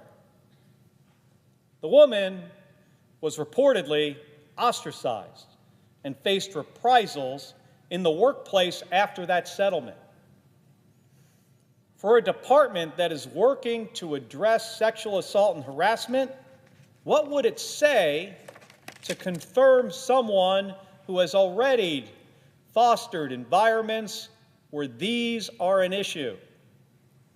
It's also been reported that he frequently abused alcohol, getting drunk in front of his staff and in public. I want to remind folks of some of these incidents. Memorial Day 2014, CVA event in Virginia Beach. Hegseth needed to be carried out of the event. Summer 2014 in Cleveland, drunk in public with the CVA team. November 2014, Get Out the Vote event in North Carolina. Hegseth got drunk with 3 young female staff members. CVA had instituted a no alcohol policy at its events in October. This was 1 month later. But Mr. Hegseth and another manager lifted the policy. December 2014, at the CVA Christmas party at the Grand Hyatt in this city, Washington, D.C., Hegseth was noticeably intoxicated and had to be carried up to his room. Another time, a CVA staffer stated that Hegseth passed out in the back of a party bus. On May 29, 2015, a now former CVA employee sent a complaint letter to management that Hegseth was chanting, this is a quote, his quote, "Kill all Muslims," at a bar in Cuyahoga Falls, Ohio, in a drunk and violent manner. While at Fox News, October 2017, following his dinner speech at the California Federation of Republican Women's 40th Biennial Convention in Monterey, California, Hegseth was reportedly engaged in a loud argument by the pool and was very intoxicated. Fox News employees have reported that after a St. Patrick's Day segment on St. Patrick's Day, after being on TV, Hegseth drank several beers that had been sitting out for hours. These employees also noted that the segment finished before 10 a.m., and they were shocked at Hegseth's behavior. One current and 2 former Fox News employees told NBC News that they felt that they had to babysit Hegseth to mitigate the effects of his drinking. This is a quote, "We'd have to call him to make sure he didn't oversleep because we knew that he would be out partying the night before." 2 Fox employees, current or former, said that on more than a dozen occasions during Hegseth's time as a co-host on Fox and Friends Weekend, which began in 2017, they smelled alcohol on him before he went on air. That was in the morning. Those same 2 people, plus another, said that during his time there, he appeared on television after they'd heard him talk about being hungover as he was getting ready or on set. Fall of 2024, one Fox employee said they heard him complain about being hungover. November 2024, one Fox employee said they smelled alcohol on him as recently as this past November, 3 months ago. During his confirmation hearing, I gave Mr. Hegseth the opportunity to answer for a number of these incidents. I asked him point blank, are these true or false? He had the opportunity to say these things did not happen, or to explain how he is prepared to account for them, and how he won't repeat this concerning behavior as Secretary of Defense. He wouldn't answer, with one notable exception. I asked him about reports that in 2014 he was drunk at a strip club with staff in Louisiana. He replied to me, absolutely not. He specifically denied that incident. He was prepared to say that one, but only that one didn't happen. But the rest of these incidents, well, he would not deny them. Instead, he called them anonymous smears. Well, first of all, they are not all anonymous. The committee has had access to sworn affidavits from individuals who witnessed this behavior firsthand. This confirmation process was rushed. The FBI background check, which the entire committee was never given access to, was clearly inadequate and had to be updated multiple times.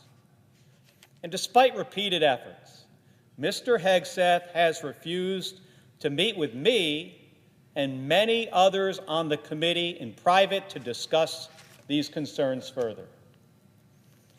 But beyond all of that, it defies belief that this behavior does not represent a pattern.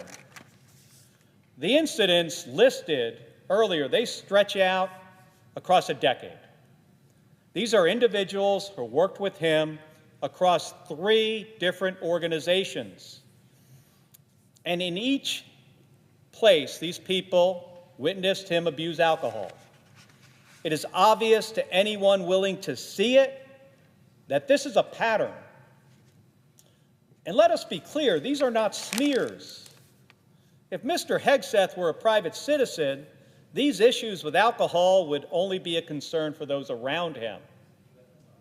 But when you're nominated to be Secretary of Defense, it's a concern for all of us, each and every American. This is not a job where you clock in at the beginning of the day and clock out at the end of the day. You have to be able to move seamlessly between advising the President on matters of national security, sitting with foreign leaders to hammer out agreements, and discussing complex weapons systems with your staff. And that might just be in the afternoon. Some of these things might happen on a plane across an ocean on a week-long trip, or during a phone call that comes late at night with quick decisions that affect the lives of our service members.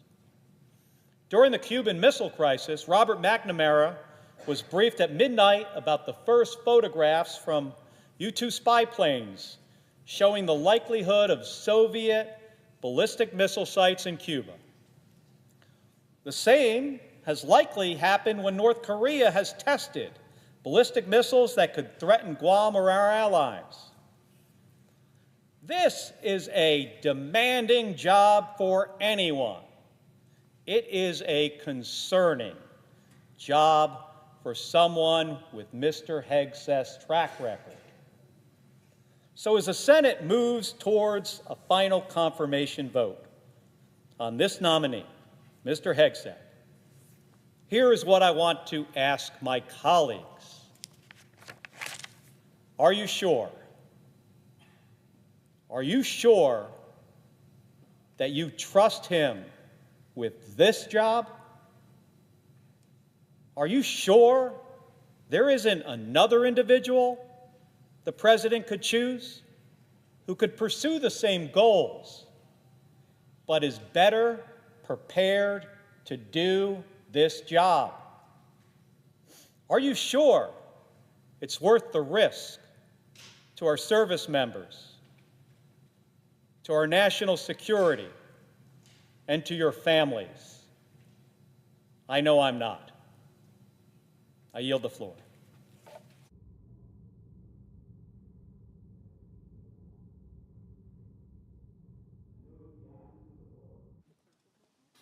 The clerk will call the roll. Ms. Alsobrooks.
Senator from Hawaii.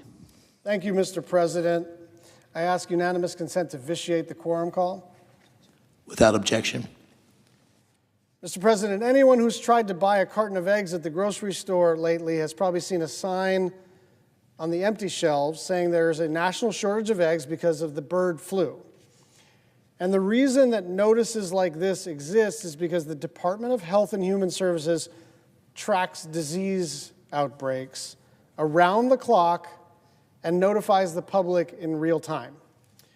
And of course, we take that for granted. We should take that for granted. It's the kind of thing that the government just does and that we normally don't argue about. There are lots of things for us to argue about, but whether or not the government should tell us if there's a public health problem has never been something that we've argued about.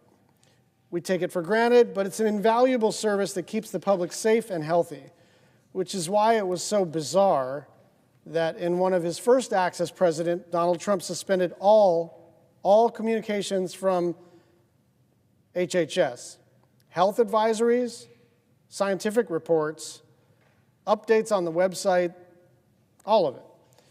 Now, what is that supposed to do other than keep people from getting the information that they need to keep their families healthy?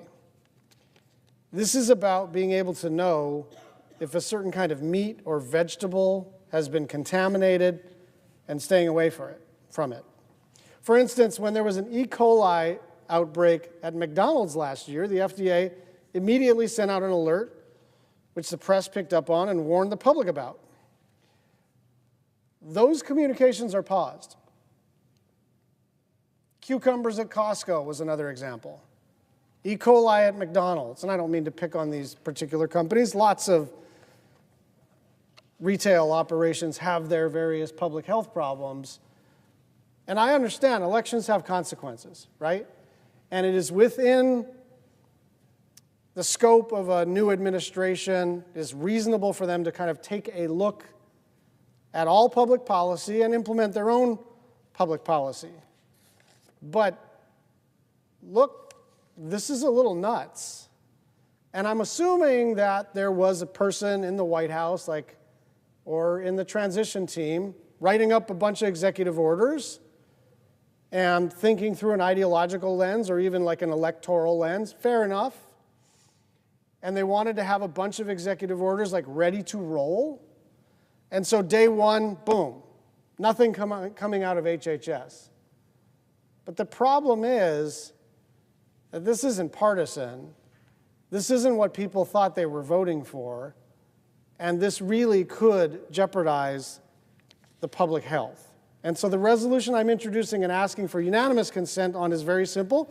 It reaffirms the very basic belief that people deserve to have timely and accurate information relevant to their health and well-being. We're not arguing about a COVID response, right? We just want to know if there's a problem in what you're about to eat. And suspending those communications has nothing to do with party. It has to do with keeping everybody safe. And so if there is a problem during this pause, the Department of Health and Human Services will not communicate to the public about it.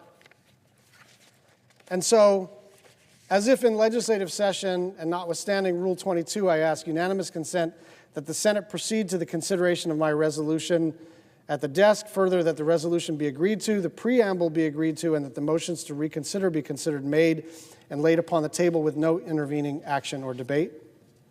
Is there objection? The senator from Florida. Mr. President, reserving the right to object. I think all of us, I agree with my colleague that we can agree it's very important that the American people have readily available access to accurate and timely public health information. I don't think anyone disputes that, and no one should have to doubt the important work done by the Department of Health and Human Services to provide the American people with the information they need to remain healthy and safe.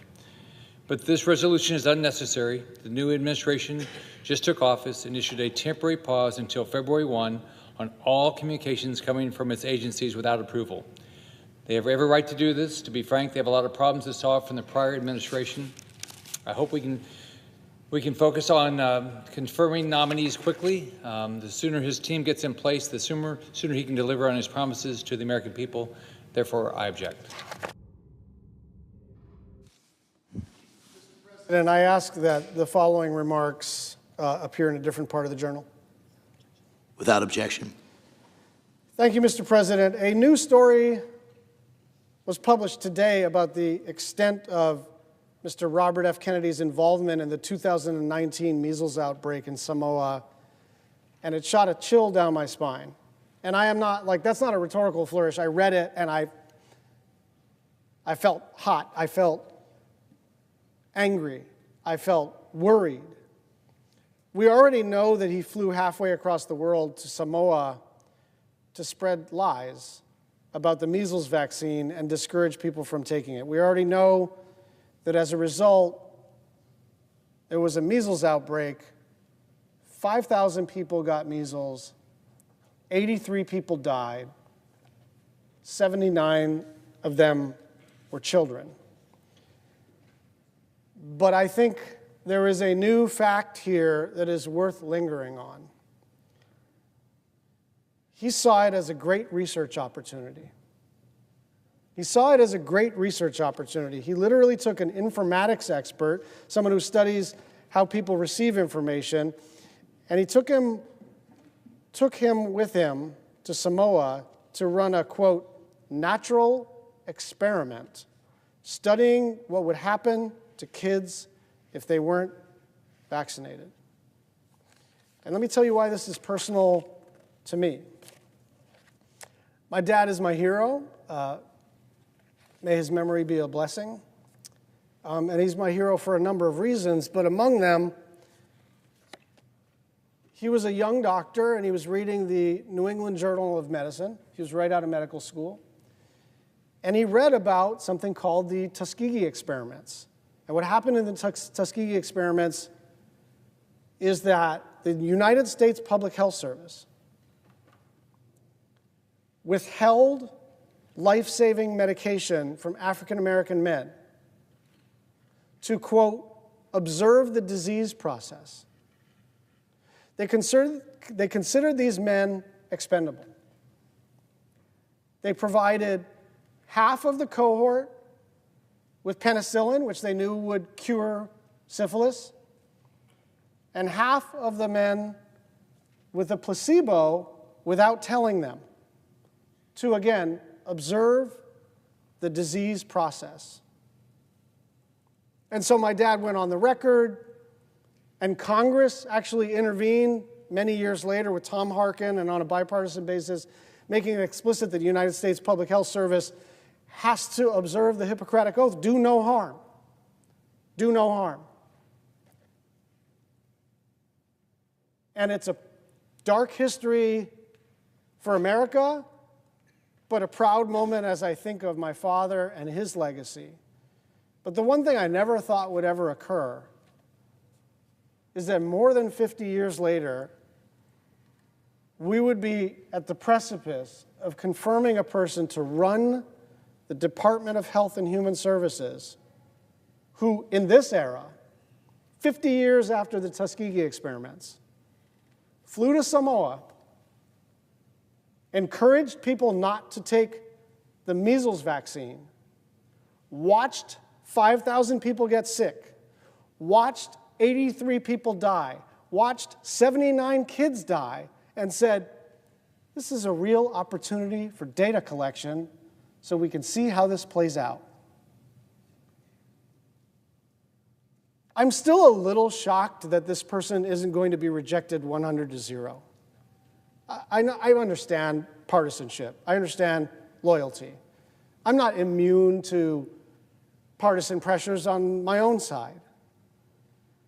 But this guy's different. This guy is about to run a Department of Health and Human Services. And he doesn't have just like one weird idea about one certain aspect of public health.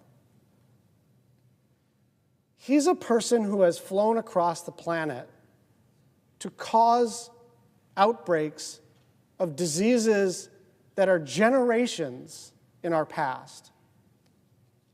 And to add insult to injury, he is repeating the moral mistakes of the Tuskegee experiment that has been actually outlawed by the United States Congress. And so I'll be talking about this more, but I'm just hoping that we fight about a lot of stuff in this building.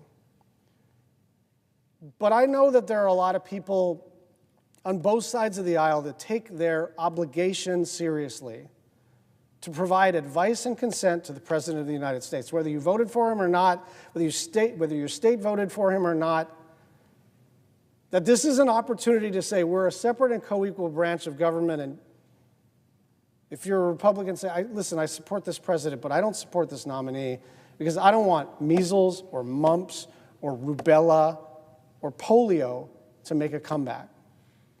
I yield the floor.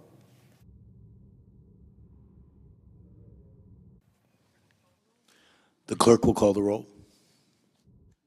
Ms. Also Brooks.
The senator from Virginia. Could I inquire, are we in a quorum call?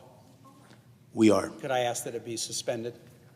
Without objection. Thank you, Mr. President. I rise to talk about the pending matter of the Pete Hegseth nomination to be Secretary of Defense. And before I get into the bulk of my comments, I want to just state my own record in terms of votes for the Secretary of Defense as a member of the Armed Services Committee. This administration is the fourth presidential administration I've been part of. I was elected with the second Obama administration, then served in the first Trump administration, then the Biden administration, now a second Trump administration. My track record as an Armed Services Committee member and member of this body, I voted for every Secretary of Defense nomination before the body. Focusing on the Trump nominees, President Trump nominated General Mattis to be Secretary of Defense. I voted for him in committee, voted for him on the floor, and he received a 98-1 vote with one abstention when he was before us in 2017. Secretary Mattis served during a portion of President Trump's term, then stepped down, and President Trump nominated Mark Esper, who had been the Secretary of the Army, to succeed General Mattis.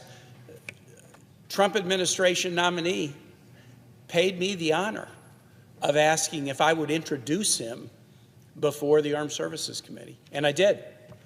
He's a Virginian. I had worked with Secretary Esper when he was Army Secretary on military housing issues.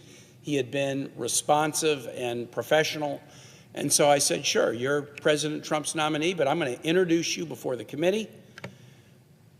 Secretary Esper was approved in the committee, I think unanimously, and the vote on the floor for Secretary Esper was 98-2. I bring that up just to say it is not my desire or norm to stand on the floor and speak in opposition to a nominee for Secretary of Defense, to speak in opposition to a nominee by President Trump for Secretary of Defense. I spoke the other day, probably 2 days ago here, about why I am opposing Pete Hegseth to be Secretary of Defense. What I want to focus on today is his claim, because I know my colleagues have been on the floor all day long explaining their own reasons for opposition to Pete Hegseth, but I want to just really drill down on what Pete Hegseth is saying about the allegations that folks are making against him. And this was pretty apparent in the committee hearing a week ago Tuesday, and it has been consistent since. It was most clear in a recitation that he had back and forth with Senator Kelly of Arizona. Senator Kelly asked him, I'm just going to ask you really simple questions. Here's an event that someone says you participated in, true or false? And again and again and again, what Pete Hegseth said was anonymous smears. He didn't say false, because if you say false to something that you have done, it could verge on perjury. He didn't say true, because if you say true to these kinds of allegations, it could be disqualifying. So it was a very interesting litany where again and again and again, Senator Kelly said, here's an event, true or false, anonymous smears. Anonymous smears was a very, very sophisticated way of not answering the question. And yet, even as I examined Pete Hegseth about marital infidelity, about a sexual assault allegation alleged against him, led him to make a payout to the complainant, about allegations of spousal abuse, again and again what he said was anonymous smears. And so what I want to do during my time today, since I've already laid out sort of my bill of particulars about why I'm not supporting his nomination, I want to focus on this. The claims that have been made against Pete Hegseth, they're not anonymous, and they're not smears. They're not anonymous, and they're not smears. Let me start with not anonymous. To begin with, many of the claims are claims that have been admitted by Pete Hegseth.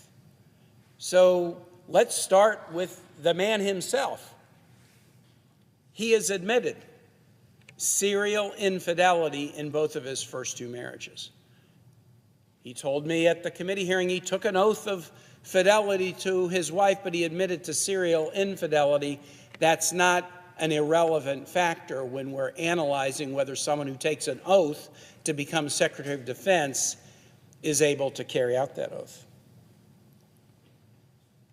Pete Hegseth has admitted as recently as yesterday that he made a payout to somebody who charged him with a sexual assault.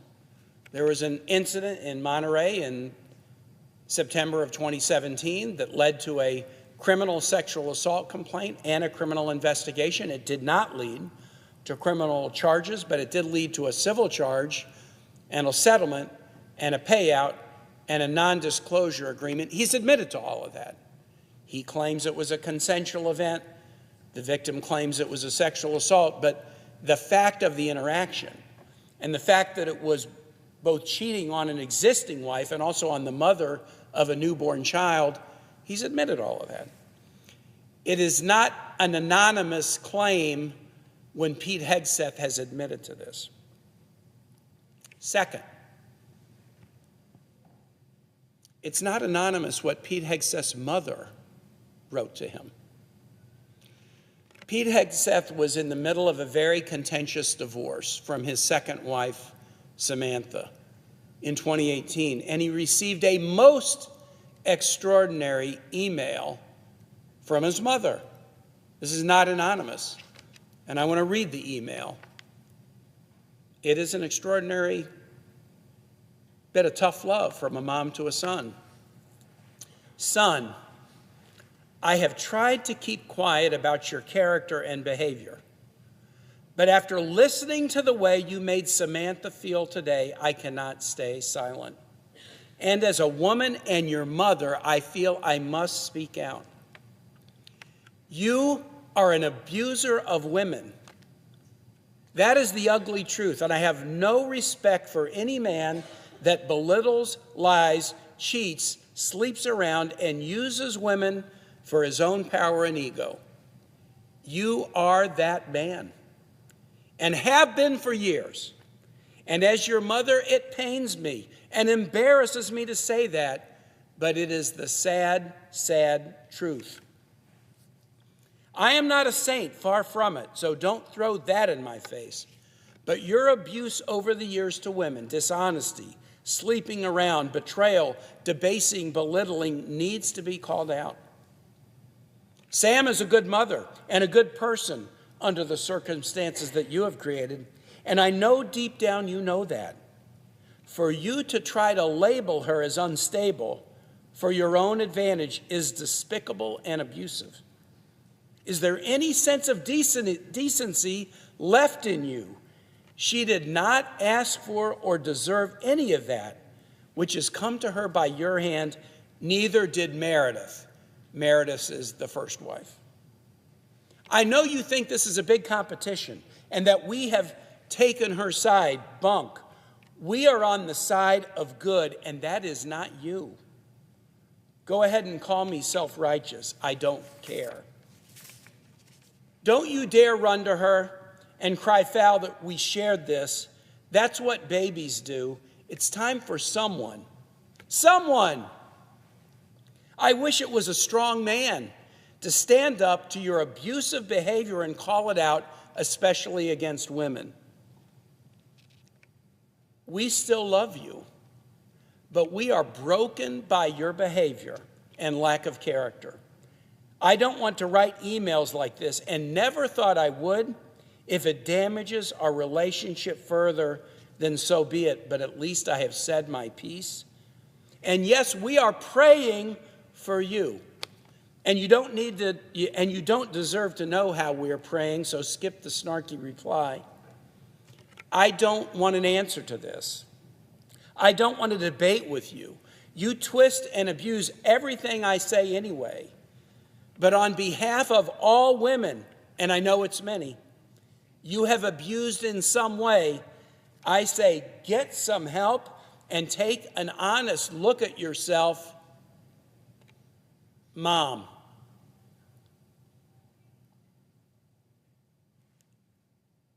this is not an anonymous smear. I know a little bit about mother's love. I know a little bit about mother's tough love. This is not an anonymous smear, but it is an extraordinary, painful, candid rebuke. And Mr. President, why do I have this letter? This is not a letter that anyone in this body had. This is a letter that appeared in a newspaper about a month ago. The only people that would have had this email are family, the people closest in the world to Pete Hegseth. No one else would have seen this. No one else would have had it.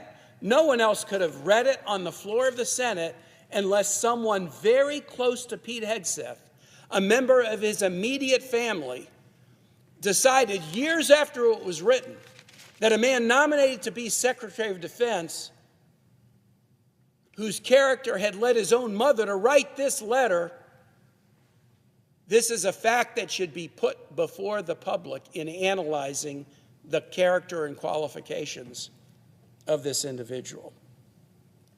Not anonymous. Pete Hegseth's former sister-in-law, Danielle Hegseth, who had been married to his brother, Nathaniel, submitted an affidavit that is in the Senate records, available to all of my colleagues, and all have read this affidavit or made a decision that they didn't want to read it, but it's available to all of us. And the affidavit that Danielle has written about the treatment that was referred to by his mother in this letter, it's completely consistent with what the mother says. The mother wrote this. It's now public. Danielle has signed an affidavit about it. It's now public, and it's completely consistent with what the mother said. Danielle Hegseth is not anonymous. There's a whistleblower report that is available to all Senate members. I read it 10 days ago.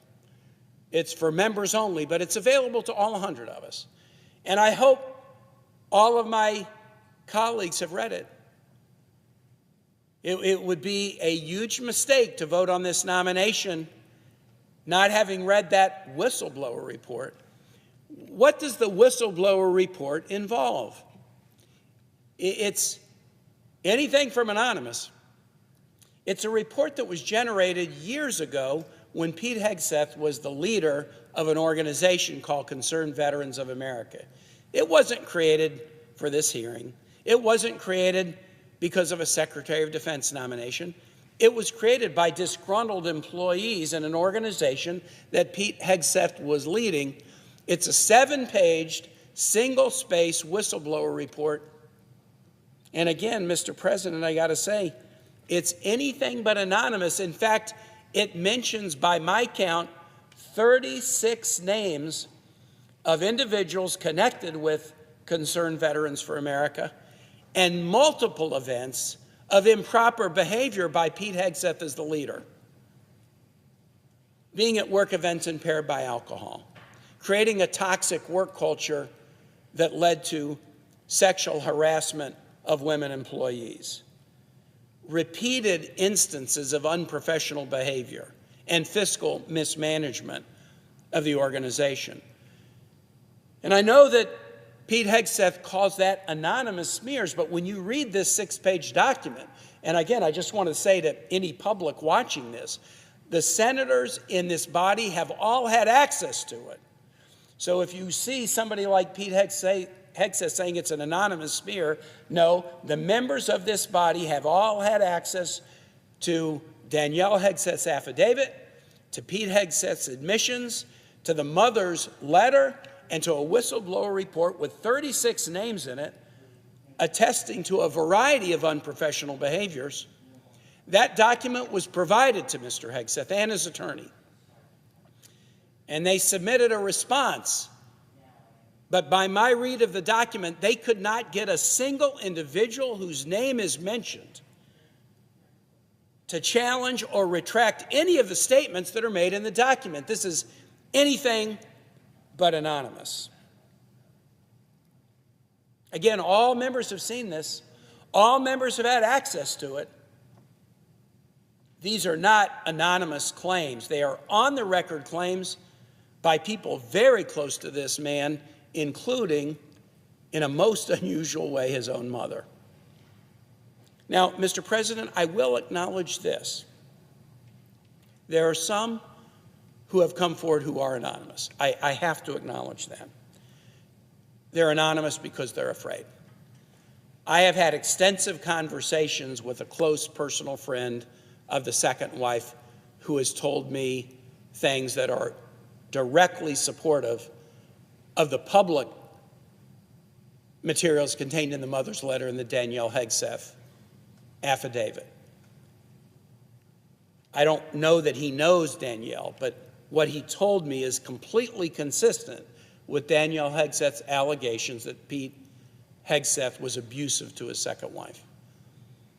But this individual is afraid to come forward and have his name mentioned because he believes that if his name was mentioned, he would be subject to abuse and potentially violence. I have spoken to a close friend of Jane Doe, the complainant in the sexual assault allegation and the sexual assault civil complaint and settlement with direct knowledge of this. And she has told me a number of things that confirm the public reporting about the sexual assault allegation, but she is afraid for her own physical safety to come forward. And I've spoken to one of the individuals whose name is mentioned among the 36 whose name is mentioned in the whistleblower report, who participated in putting it together years ago, who was able to give some texture and context to this report that all members have had access to. She expressed a willingness to speak to the FBI about it. She doesn't want to come forward publicly because she's afraid, but she expressed a willingness. Mr. President, get this. She expressed a willingness weeks ago to talk to the FBI about the whistleblower report, which they had. And as of 2 hours ago, the FBI has not been in contact with a single individual whose name is mentioned in this whistleblower report. Now, we already know that the FBI, in their initial investigation, they did not reach out to either of the wives, wife 1 and wife 2. They didn't reach out. I haven't seen the FBI report. I'm not allowed to see it. It's only accessible by our committee chair and ranking. But I asked Senator Reid, was there any reference to, was there any evidence that either of the first wives were interviewed? I mean, you had the letter from the mother. Why wouldn't you go talk to the wives about the behavior? The FBI didn't talk to the first or second wife. They had to go back and do an interview after we brought that up, that they hadn't even done it. And they did a cursory interview about Mr. Hegseth's drinking, but didn't ask him about the abuse allegations. But as of 2 hours ago, the FBI still has not reached out to a single person whose name is contained as someone with knowledge about the whistleblower report and the activities of Mr. Hegseth when he was the CEO or the lead executive of Concerned Veterans for America. I am saddened that a friend of wife 2, that a friend of Jane Doe, that somebody who is a whistleblower is so physically afraid to come forward and say what they know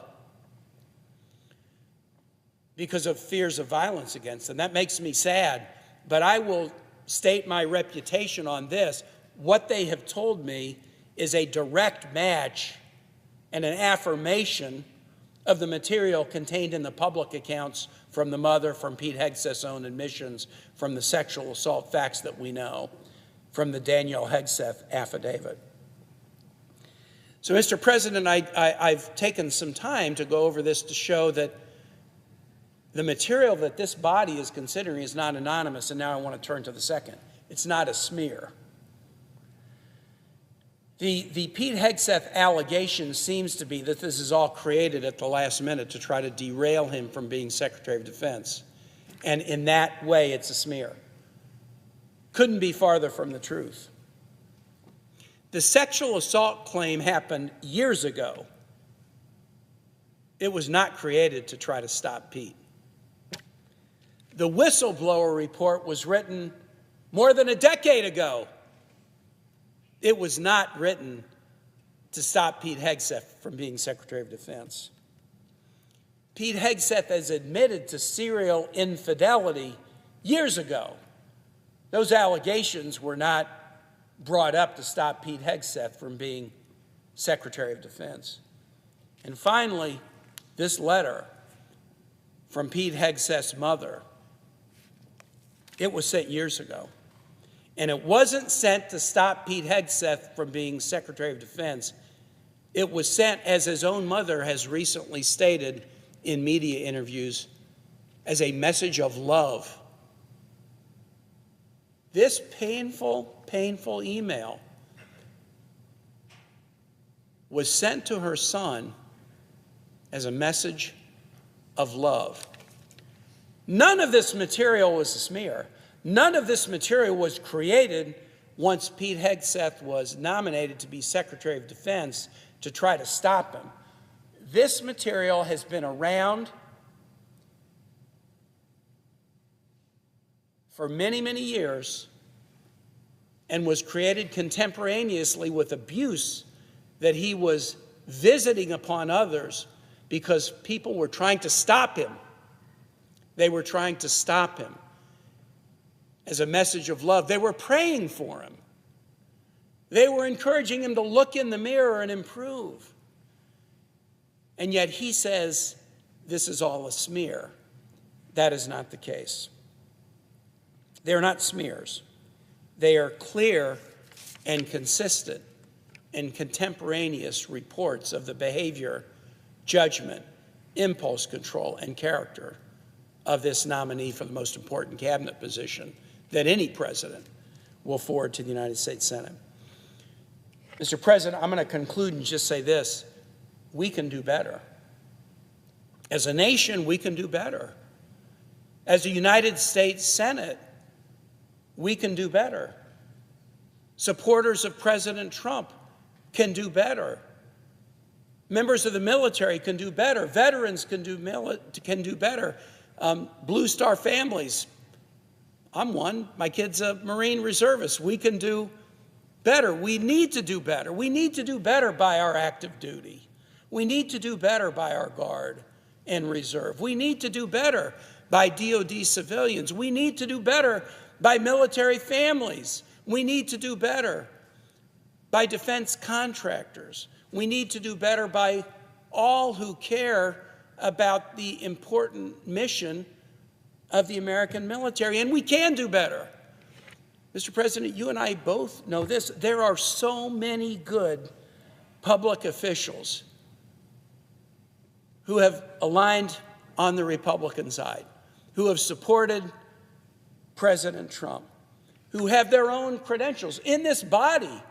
I could name a bunch, but I'm worried I'd forget one and then get in trouble with one of the ones I don't name. But in this body, there are senators who have served honorably in the military and are well qualified for the position of Secretary of Defense. In the House, there are members who are loyal to this president, who have served honorably in the military and are qualified to be Secretary of Defense. We have governors, we have mayors, we have leaders of companies who have supported this president and are loyal to his agenda and could get a 98-2 vote like Mark Esper did, or a 98-1 vote like General Mattis did, and would be loyal to this president and carry out this president's agenda.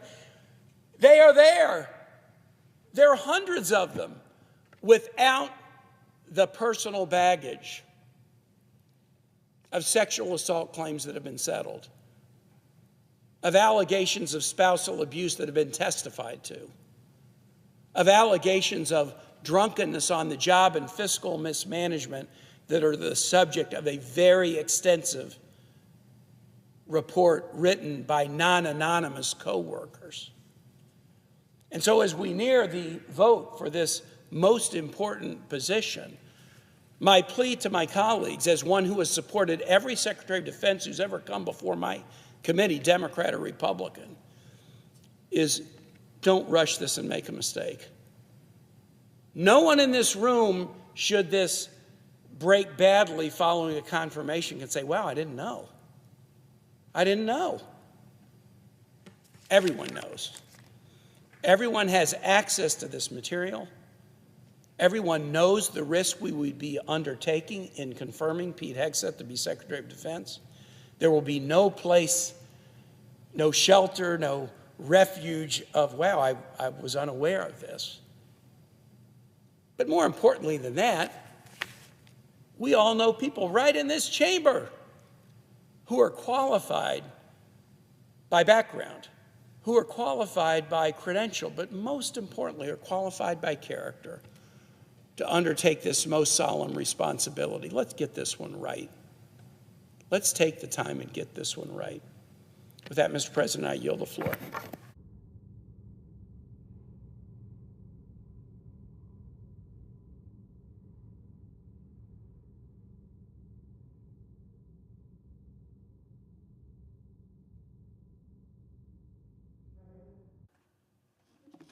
Senator from Virginia. Suggest the absence of quorum. The clerk will call the roll. Ms. Also Brooks.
Mr. President, I ask to suspend the quorum call. Without objection, the Senator from California. Mr. President, the men and women serving at home and overseas under the flag of the United States of America are counting on us. To guide the Pentagon through times of war or peace, they need and deserve a Secretary of Defense who is a person of considerable experience and can run a mammoth agency, who has exhibited good judgment, who is a person of good character, who appreciates the role of women in the military in and out of combat, and who they can look on in confidence to guide us through some of the most difficult and complex national security threats we have ever faced. And while I greatly respect his time in the service, regrettably, that person is not Pete Hegseth. This is no minor or ceremonial position. The Secretary of Defense is responsible for nearly $1 trillion budget, 1/8 of all federal spending, and the 3 million people who serve under that charge. In my time in Congress, I've worked with secretaries of defense from both parties who understood their sacred responsibility and upheld their oaths to support every one of our troops and lead our nation's military to the best of their ability. Secretaries Gates and Panetta, Mattis and Carter, and many others come to mind. But Mr. Hegseth lacks the experience to be the Secretary of Defense. Mr. Hegseth has not shown the judgment to be Secretary of Defense. Mr. Hegseth has not shown the character to be Secretary of Defense. For this job is a heavy responsibility, and he is not the right person for the job. His record speaks for itself. Financial mismanagement in the organizations he led, organizations much, much smaller than the Pentagon, with budgets that were a fraction of the size and nevertheless squandered and mismanaged. He has at times demonstrated a callous disregard for human rights and the laws of armed conflict, going so far as to recommend that the President disregard the Geneva Conventions and intervene in cases of service members convicted of war crimes. He has a history of belittling our brave women in uniform, of denigrating the service of women in uniform and their abilities. These failures are not trivial. They are real, they are significant, and they cannot be ignored. So let's not mince words. Pete Hegseth is the wrong choice for Secretary of Defense.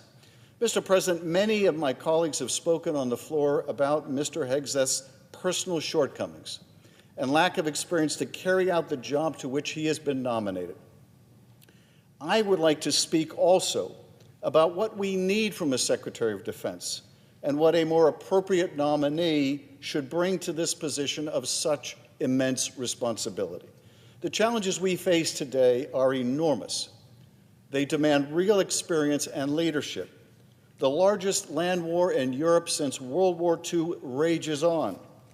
The Middle East is a tinderbox with a terrorist group still running Gaza, with hostages still in captivity, with a new Syrian regime of uncertain direction, a weakened but still dangerous Iran with all of its proxies still threatening retaliation.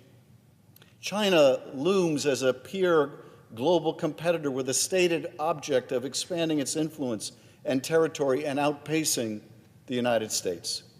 China, Russia, Iran, and North Korea are increasingly aligned with the shared goal of rolling back U.S. influence and have developed a robust operational partnership.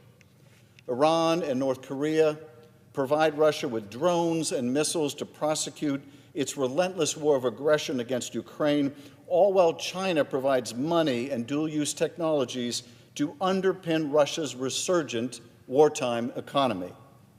Trade amongst this bloc seeks to frustrate U.S.-led international sanctions. We don't know what technology and know-how Russia has already or will provide rogue states like Iran and North Korea for their nuclear, missile, and other WMD programs. This growing alignment among authoritarians threatens our country and our allies. And yet here we are, being asked to hand over the keys to our national defense to someone so patently unqualified, so palpably unprepared.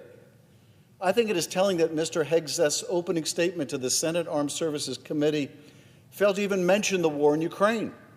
Just imagine perhaps the most important national security issue that the previous Congress debated, whether to provide aid to our partners in Ukraine, to turn back the Russian attack and defend their homeland, doesn't merit a sentence in his opening testimony. This is a conflict that President Trump now owns, and we must rely on him and his administration, including, if he were confirmed, Mr. Hegseth, to support our Democratic partner. When the senator from Maine asked Mr. Hegseth about the omission of the war in Ukraine from his prepared remarks, here was his response. Senator, that is a presidential-level policy decision. This from the person who is supposed to be the president's senior advisor on defense matters and a key official needed to rally NATO and other nations to Ukraine's defense. We have a moral and legal obligation and imperative to aid Ukraine in its existential fight against Russia and to protect our NATO allies should Russia's ambitions be left unconstrained.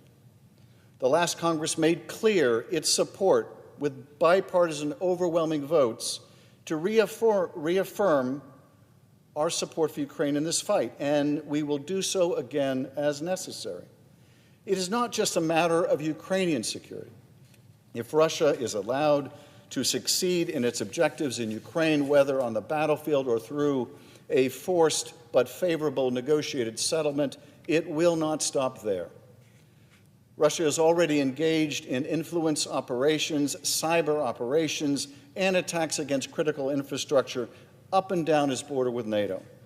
Allowing Russia to tear off parts of Ukraine will embolden Putin, allow him to better arm his war machine, and will send a message that NATO is fragmented and weak. And it will not be just Russia that receives this message. Xi Jinping is watching intently what is happening with Ukraine and whether America will continue to defend its allies and its values. This is why Taiwan supports U.S. aid to Ukraine, even if it means sending weapons there that might otherwise be shipped to Asia. Because Taiwan wants to know that if and when they face their own day of reckoning, that the United States will honor its commitments to come to its defense. Our allies must be able to count on us, on the President, on the Secretary of Defense. They must. A nominee who ignores our obligations or our national interests in helping Ukraine roll back Russia's war machine is not a person capable of defending our interests across the globe. They just aren't.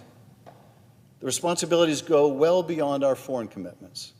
The Secretary of Defense has an enormous task to continue to rebuild the strength and readiness of our forces.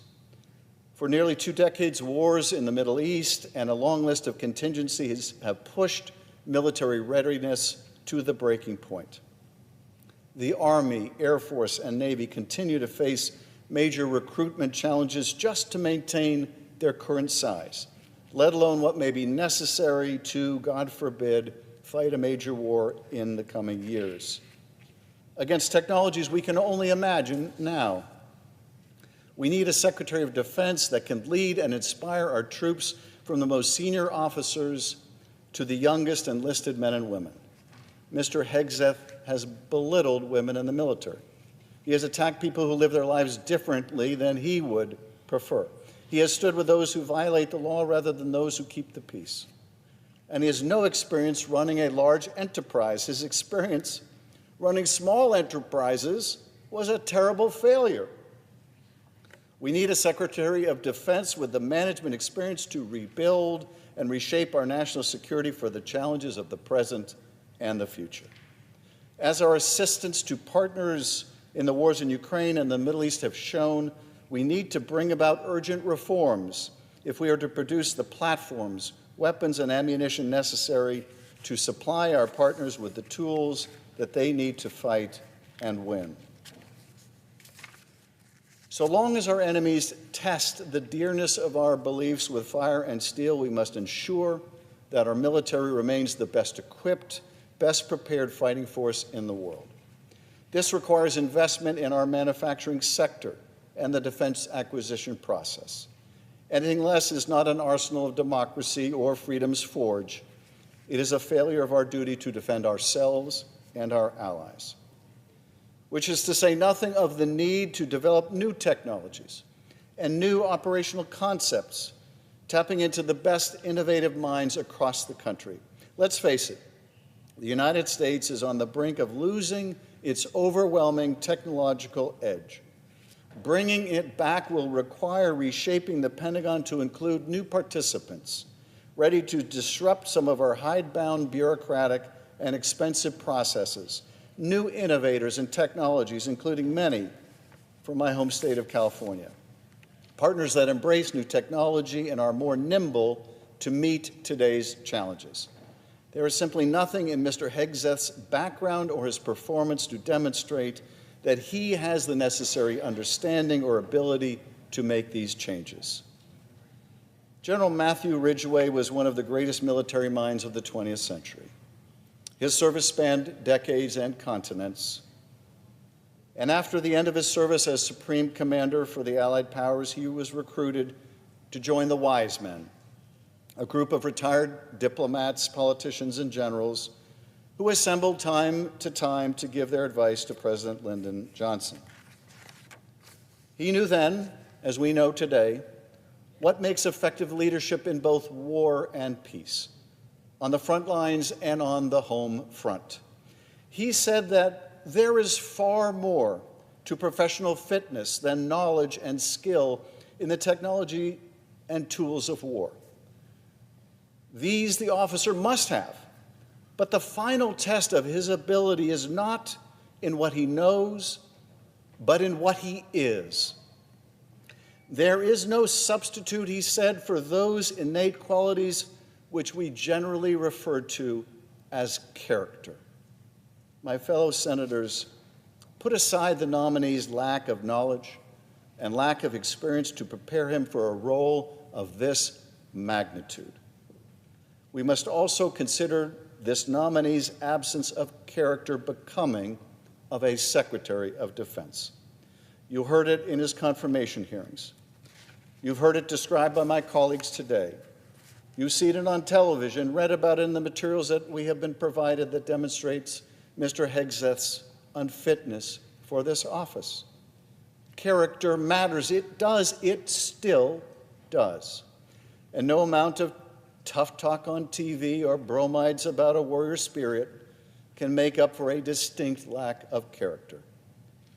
General Omar Bradley, the first ever chairman of the Joint Chiefs of Staff and the longest serving active duty service member in the history of the United States Armed Forces, wrote to the Infantry School Quarterly in April of 1953. He said that leadership in a democratic army means fairness, not harshness, understanding, not weakness, justice, not license, humaneness, not intolerance, generosity, not selfishness, pride, not egotism. Think about those qualities. Think about whether the nominee we consider today resembles even just one of them. Certainly not generosity. Certainly not humanity. Certainly not understanding. Certainly not. I understand that politics can be complicated, but there is nothing complicated about this. Our service members are watching. Their families who fear that their loved ones may be sent to battle are watching. Our adversaries are watching. There's an inscription down the hall that says it plainly, what we should consider in this moment. Our government, conceived in freedom and purchased with blood, can be preserved only by constant vigilance. Constant vigilance. The vote before us today is about Mr. Hegseth, but it is also about all of us. What do we stand for? Are we being vigilant in the defense of our country? This candidate is not qualified. This candidate is not experienced. This candidate lacks judgment. This candidate lacks the character we need to lead this department at a time of great national peril. He is simply the wrong one for the job. I urge a no vote, and I yield back.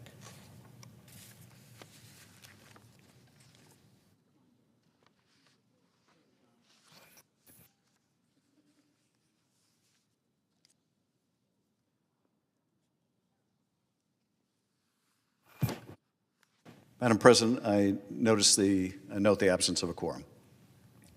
The clerk will call the roll. Ms. Also Brooks.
President Pro Tem. I ask that the quorum call be suspended. Without objection. I'm here to support Pete. Just a minute. Pardon me, Mr. Chairman.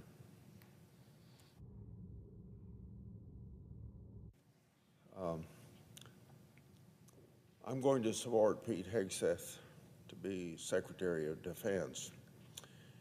In the process of doing that, I'm going to refer generally to some of the things that I spoke about, problems at the Department of Defense when Mr. Hegseth was in my office for these personal interviews that all nominees tend to do before their consideration on the floor of the Senate. One of those subjects was my oversight work of the Department of Defense. I've been conducting rigorous oversight of the Defense Department, along with other federal departments, since I became a member of Congress. My oversight work of the Department of Defense has led me to sound the alarm time and again about the lacks of internal controls, price gouging, and mismanagement of the taxpayer dollars. If confirmed, Pete Hegseth, President Trump's Secretary of Defense nominee, will be the 16th Secretary of Defense to lead the department during my tenure in this chamber. When I met with Mr. Hegseth, I told him what I tell all cabinet nominees that I meet with. When asked if you will respond to letters from members of Congress, instead of saying yes, you ought to say maybe, so you won't be made a liar later when you don't answer those letters. Because, as we all know here in the Senate, there's not a nominee that comes before any committee in the United States Senate that doesn't firmly promise to answer all of our letters or come and testify or take our phone calls. So everyone says yes when seeking confirmation, and most don't respond when they get into office. Mr. Hegseth said yes to the answer to that question in committee. He kind of laughed when I said in my office that you ought to say maybe, but he says, I get the message. Mr. Hegseth and I also discussed the need for the Department of Defense to pass an independent audit and upgrade outdated financial management systems to make the independent audit being certified as a real possibility. You know, the Department of Defense is the only agency of the federal government that can't get a certified audit. And they've been mandated to have one for more than a decade, maybe even 2 decades. And they try to produce it, and the smallest of the military groups, the U.S. Marines, they tried to work with that one first of all, and see if they could get a certified audit. And they went through that rigmarole, and somehow they did get certified. I asked for a General Government Accountability Office to check on the legitimacy of that certification, and the General Government Accountability Office said that it was not a legitimate certification. After a couple speeches on the floor of the United States Senate about 8-10 years ago, we finally got them to admit that it was a hoax that they were saying they were getting a certified audit. So this is a big problem for a long period of time, Mr. President, and I hope Mr. Hegseth can get to the bottom of it and get a clean audit, because the lack of a clean audit opinion at the Department of Defense presents huge potential for waste, fraud, and abuse in defense spending. And when I get to the end of my remarks, I'm going to give you a couple examples. Mr. Hegseth acknowledged this weakness within the Department of Defense and assured me that he will get the department on a proper financial footing. He also committed to ensuring protections of whistleblowers who speak out against instances of fraud, waste, and abuse that have been unrestrained within the department.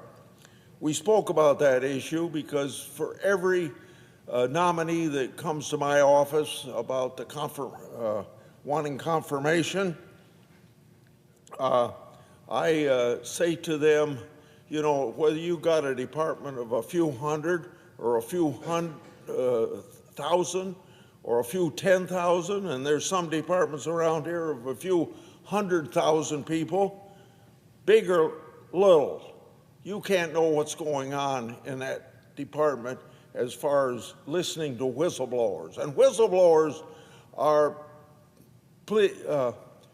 I consider them very dedicated to their job, very patriotic people. They just want the government to do what the government's supposed to do under the law or spend the money the way it's supposed to be spent. So they see something wrong. They come forward. And you know, maybe sometimes they accomplish a lot by coming forward, but sometimes they're so frustrated that they come to us members of the Senate, in my particular case, Chuck Grassley. And about 90% of the 35 investigations I've got going on and somewhere in the executive branch of government, 90% of them are instituted by information whistleblowers give me. So I tell these nominees, you don't know what's going on. You ought to listen to whistleblowers. And it isn't just a case of the nominee listening to a whistleblower. It's a case of the nominee having a culture within the within their department that will encourage middle management to listen to whistleblowers. And that's particularly a problem in the Defense Department. But we find too many whistleblowers ruin themselves professionally. They're treated like a skunk at a picnic at their department. I could tell you a lot of stories where they've been misused just because they came forward with information that the government wasn't following the laws. And I know you can tell from what I just said, I've been a long-time advocate for whistleblowers and continue to work to ensure that they're protected when they rightfully speak out about the wrongdoings within our government. So, as you can tell from my conversation with you, my colleagues, I expect Mr. Hegseth to stay true to his words, that he's going to listen to whistleblowers and get the fiscal management, financial management system of the Department of Defense turned around. Finally, as we should thank anybody who serves in the military, but particularly Mr. Hegseth, for his service to our country in the military. All the brave men and women who have served our nation in uniform deserve our gratitude and respect. Now, I told you that I'd give you a couple examples. One of them of financial mismanagement or not following the law. So one is a Janet Milo, about 6 months ago, pleaded guilty in a Texas court. Can you believe this? Stealing $106 million over a period of 5 years as a Defense Department employee.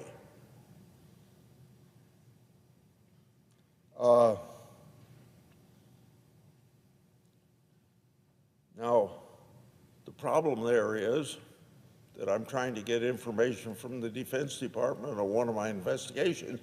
How could an employee of the Department of Defense over a period of 5 years get away with $106 million? I've read someplace it was $112 million, But whether it's 106, 112, what difference does it make? It makes a difference because $1 is stolen from the taxpayers. Anyway, if she'd stolen $5 million, she probably would still be a free person. But what's wrong with the financial management system of the Defense Department? They can't keep track of $106 million being stolen. So I'm trying to get an answer to that, and I don't have an answer to it. And that's why I'm going to suggest that the Inspector General at the Department of Defense ought to be fired. Another one is what we call in Washington the JEDI, a program that the Defense Department wanted to establish called the Joint Enterprise Defense Initiative. There were people in the Defense Department that had a conflict of interest because they had a relationship with Amazon. Amazon wanted that contract. They didn't recuse themselves. And finally, today, I got a response on my investigation that started probably 5 years ago on that. Maybe I got it because I talked to Hegseth about it. Maybe I got it just because finally, after 5 years, they decided they could finally give me an answer. I haven't read that answer, so I don't know what the result is. Actually, it doesn't matter what they tell us because this whole Joint Enterprise Defense Initiative and these contracts, there was so much competition among a couple wanting that besides Amazon that it was given a brand new start on negotiations, and I don't even know where they are on those negotiations at this point. But those are two examples of things that are really wrong with the way the Department of Defense is run, not just under Biden, but under a lot of presidents, both Republican and Democrat, over a long period of time. And hopefully Mr. Hegseth can straighten that out. I yield the floor and suggest the absence of a quorum. The clerk will call the roll. Ms. Alsor Brooks.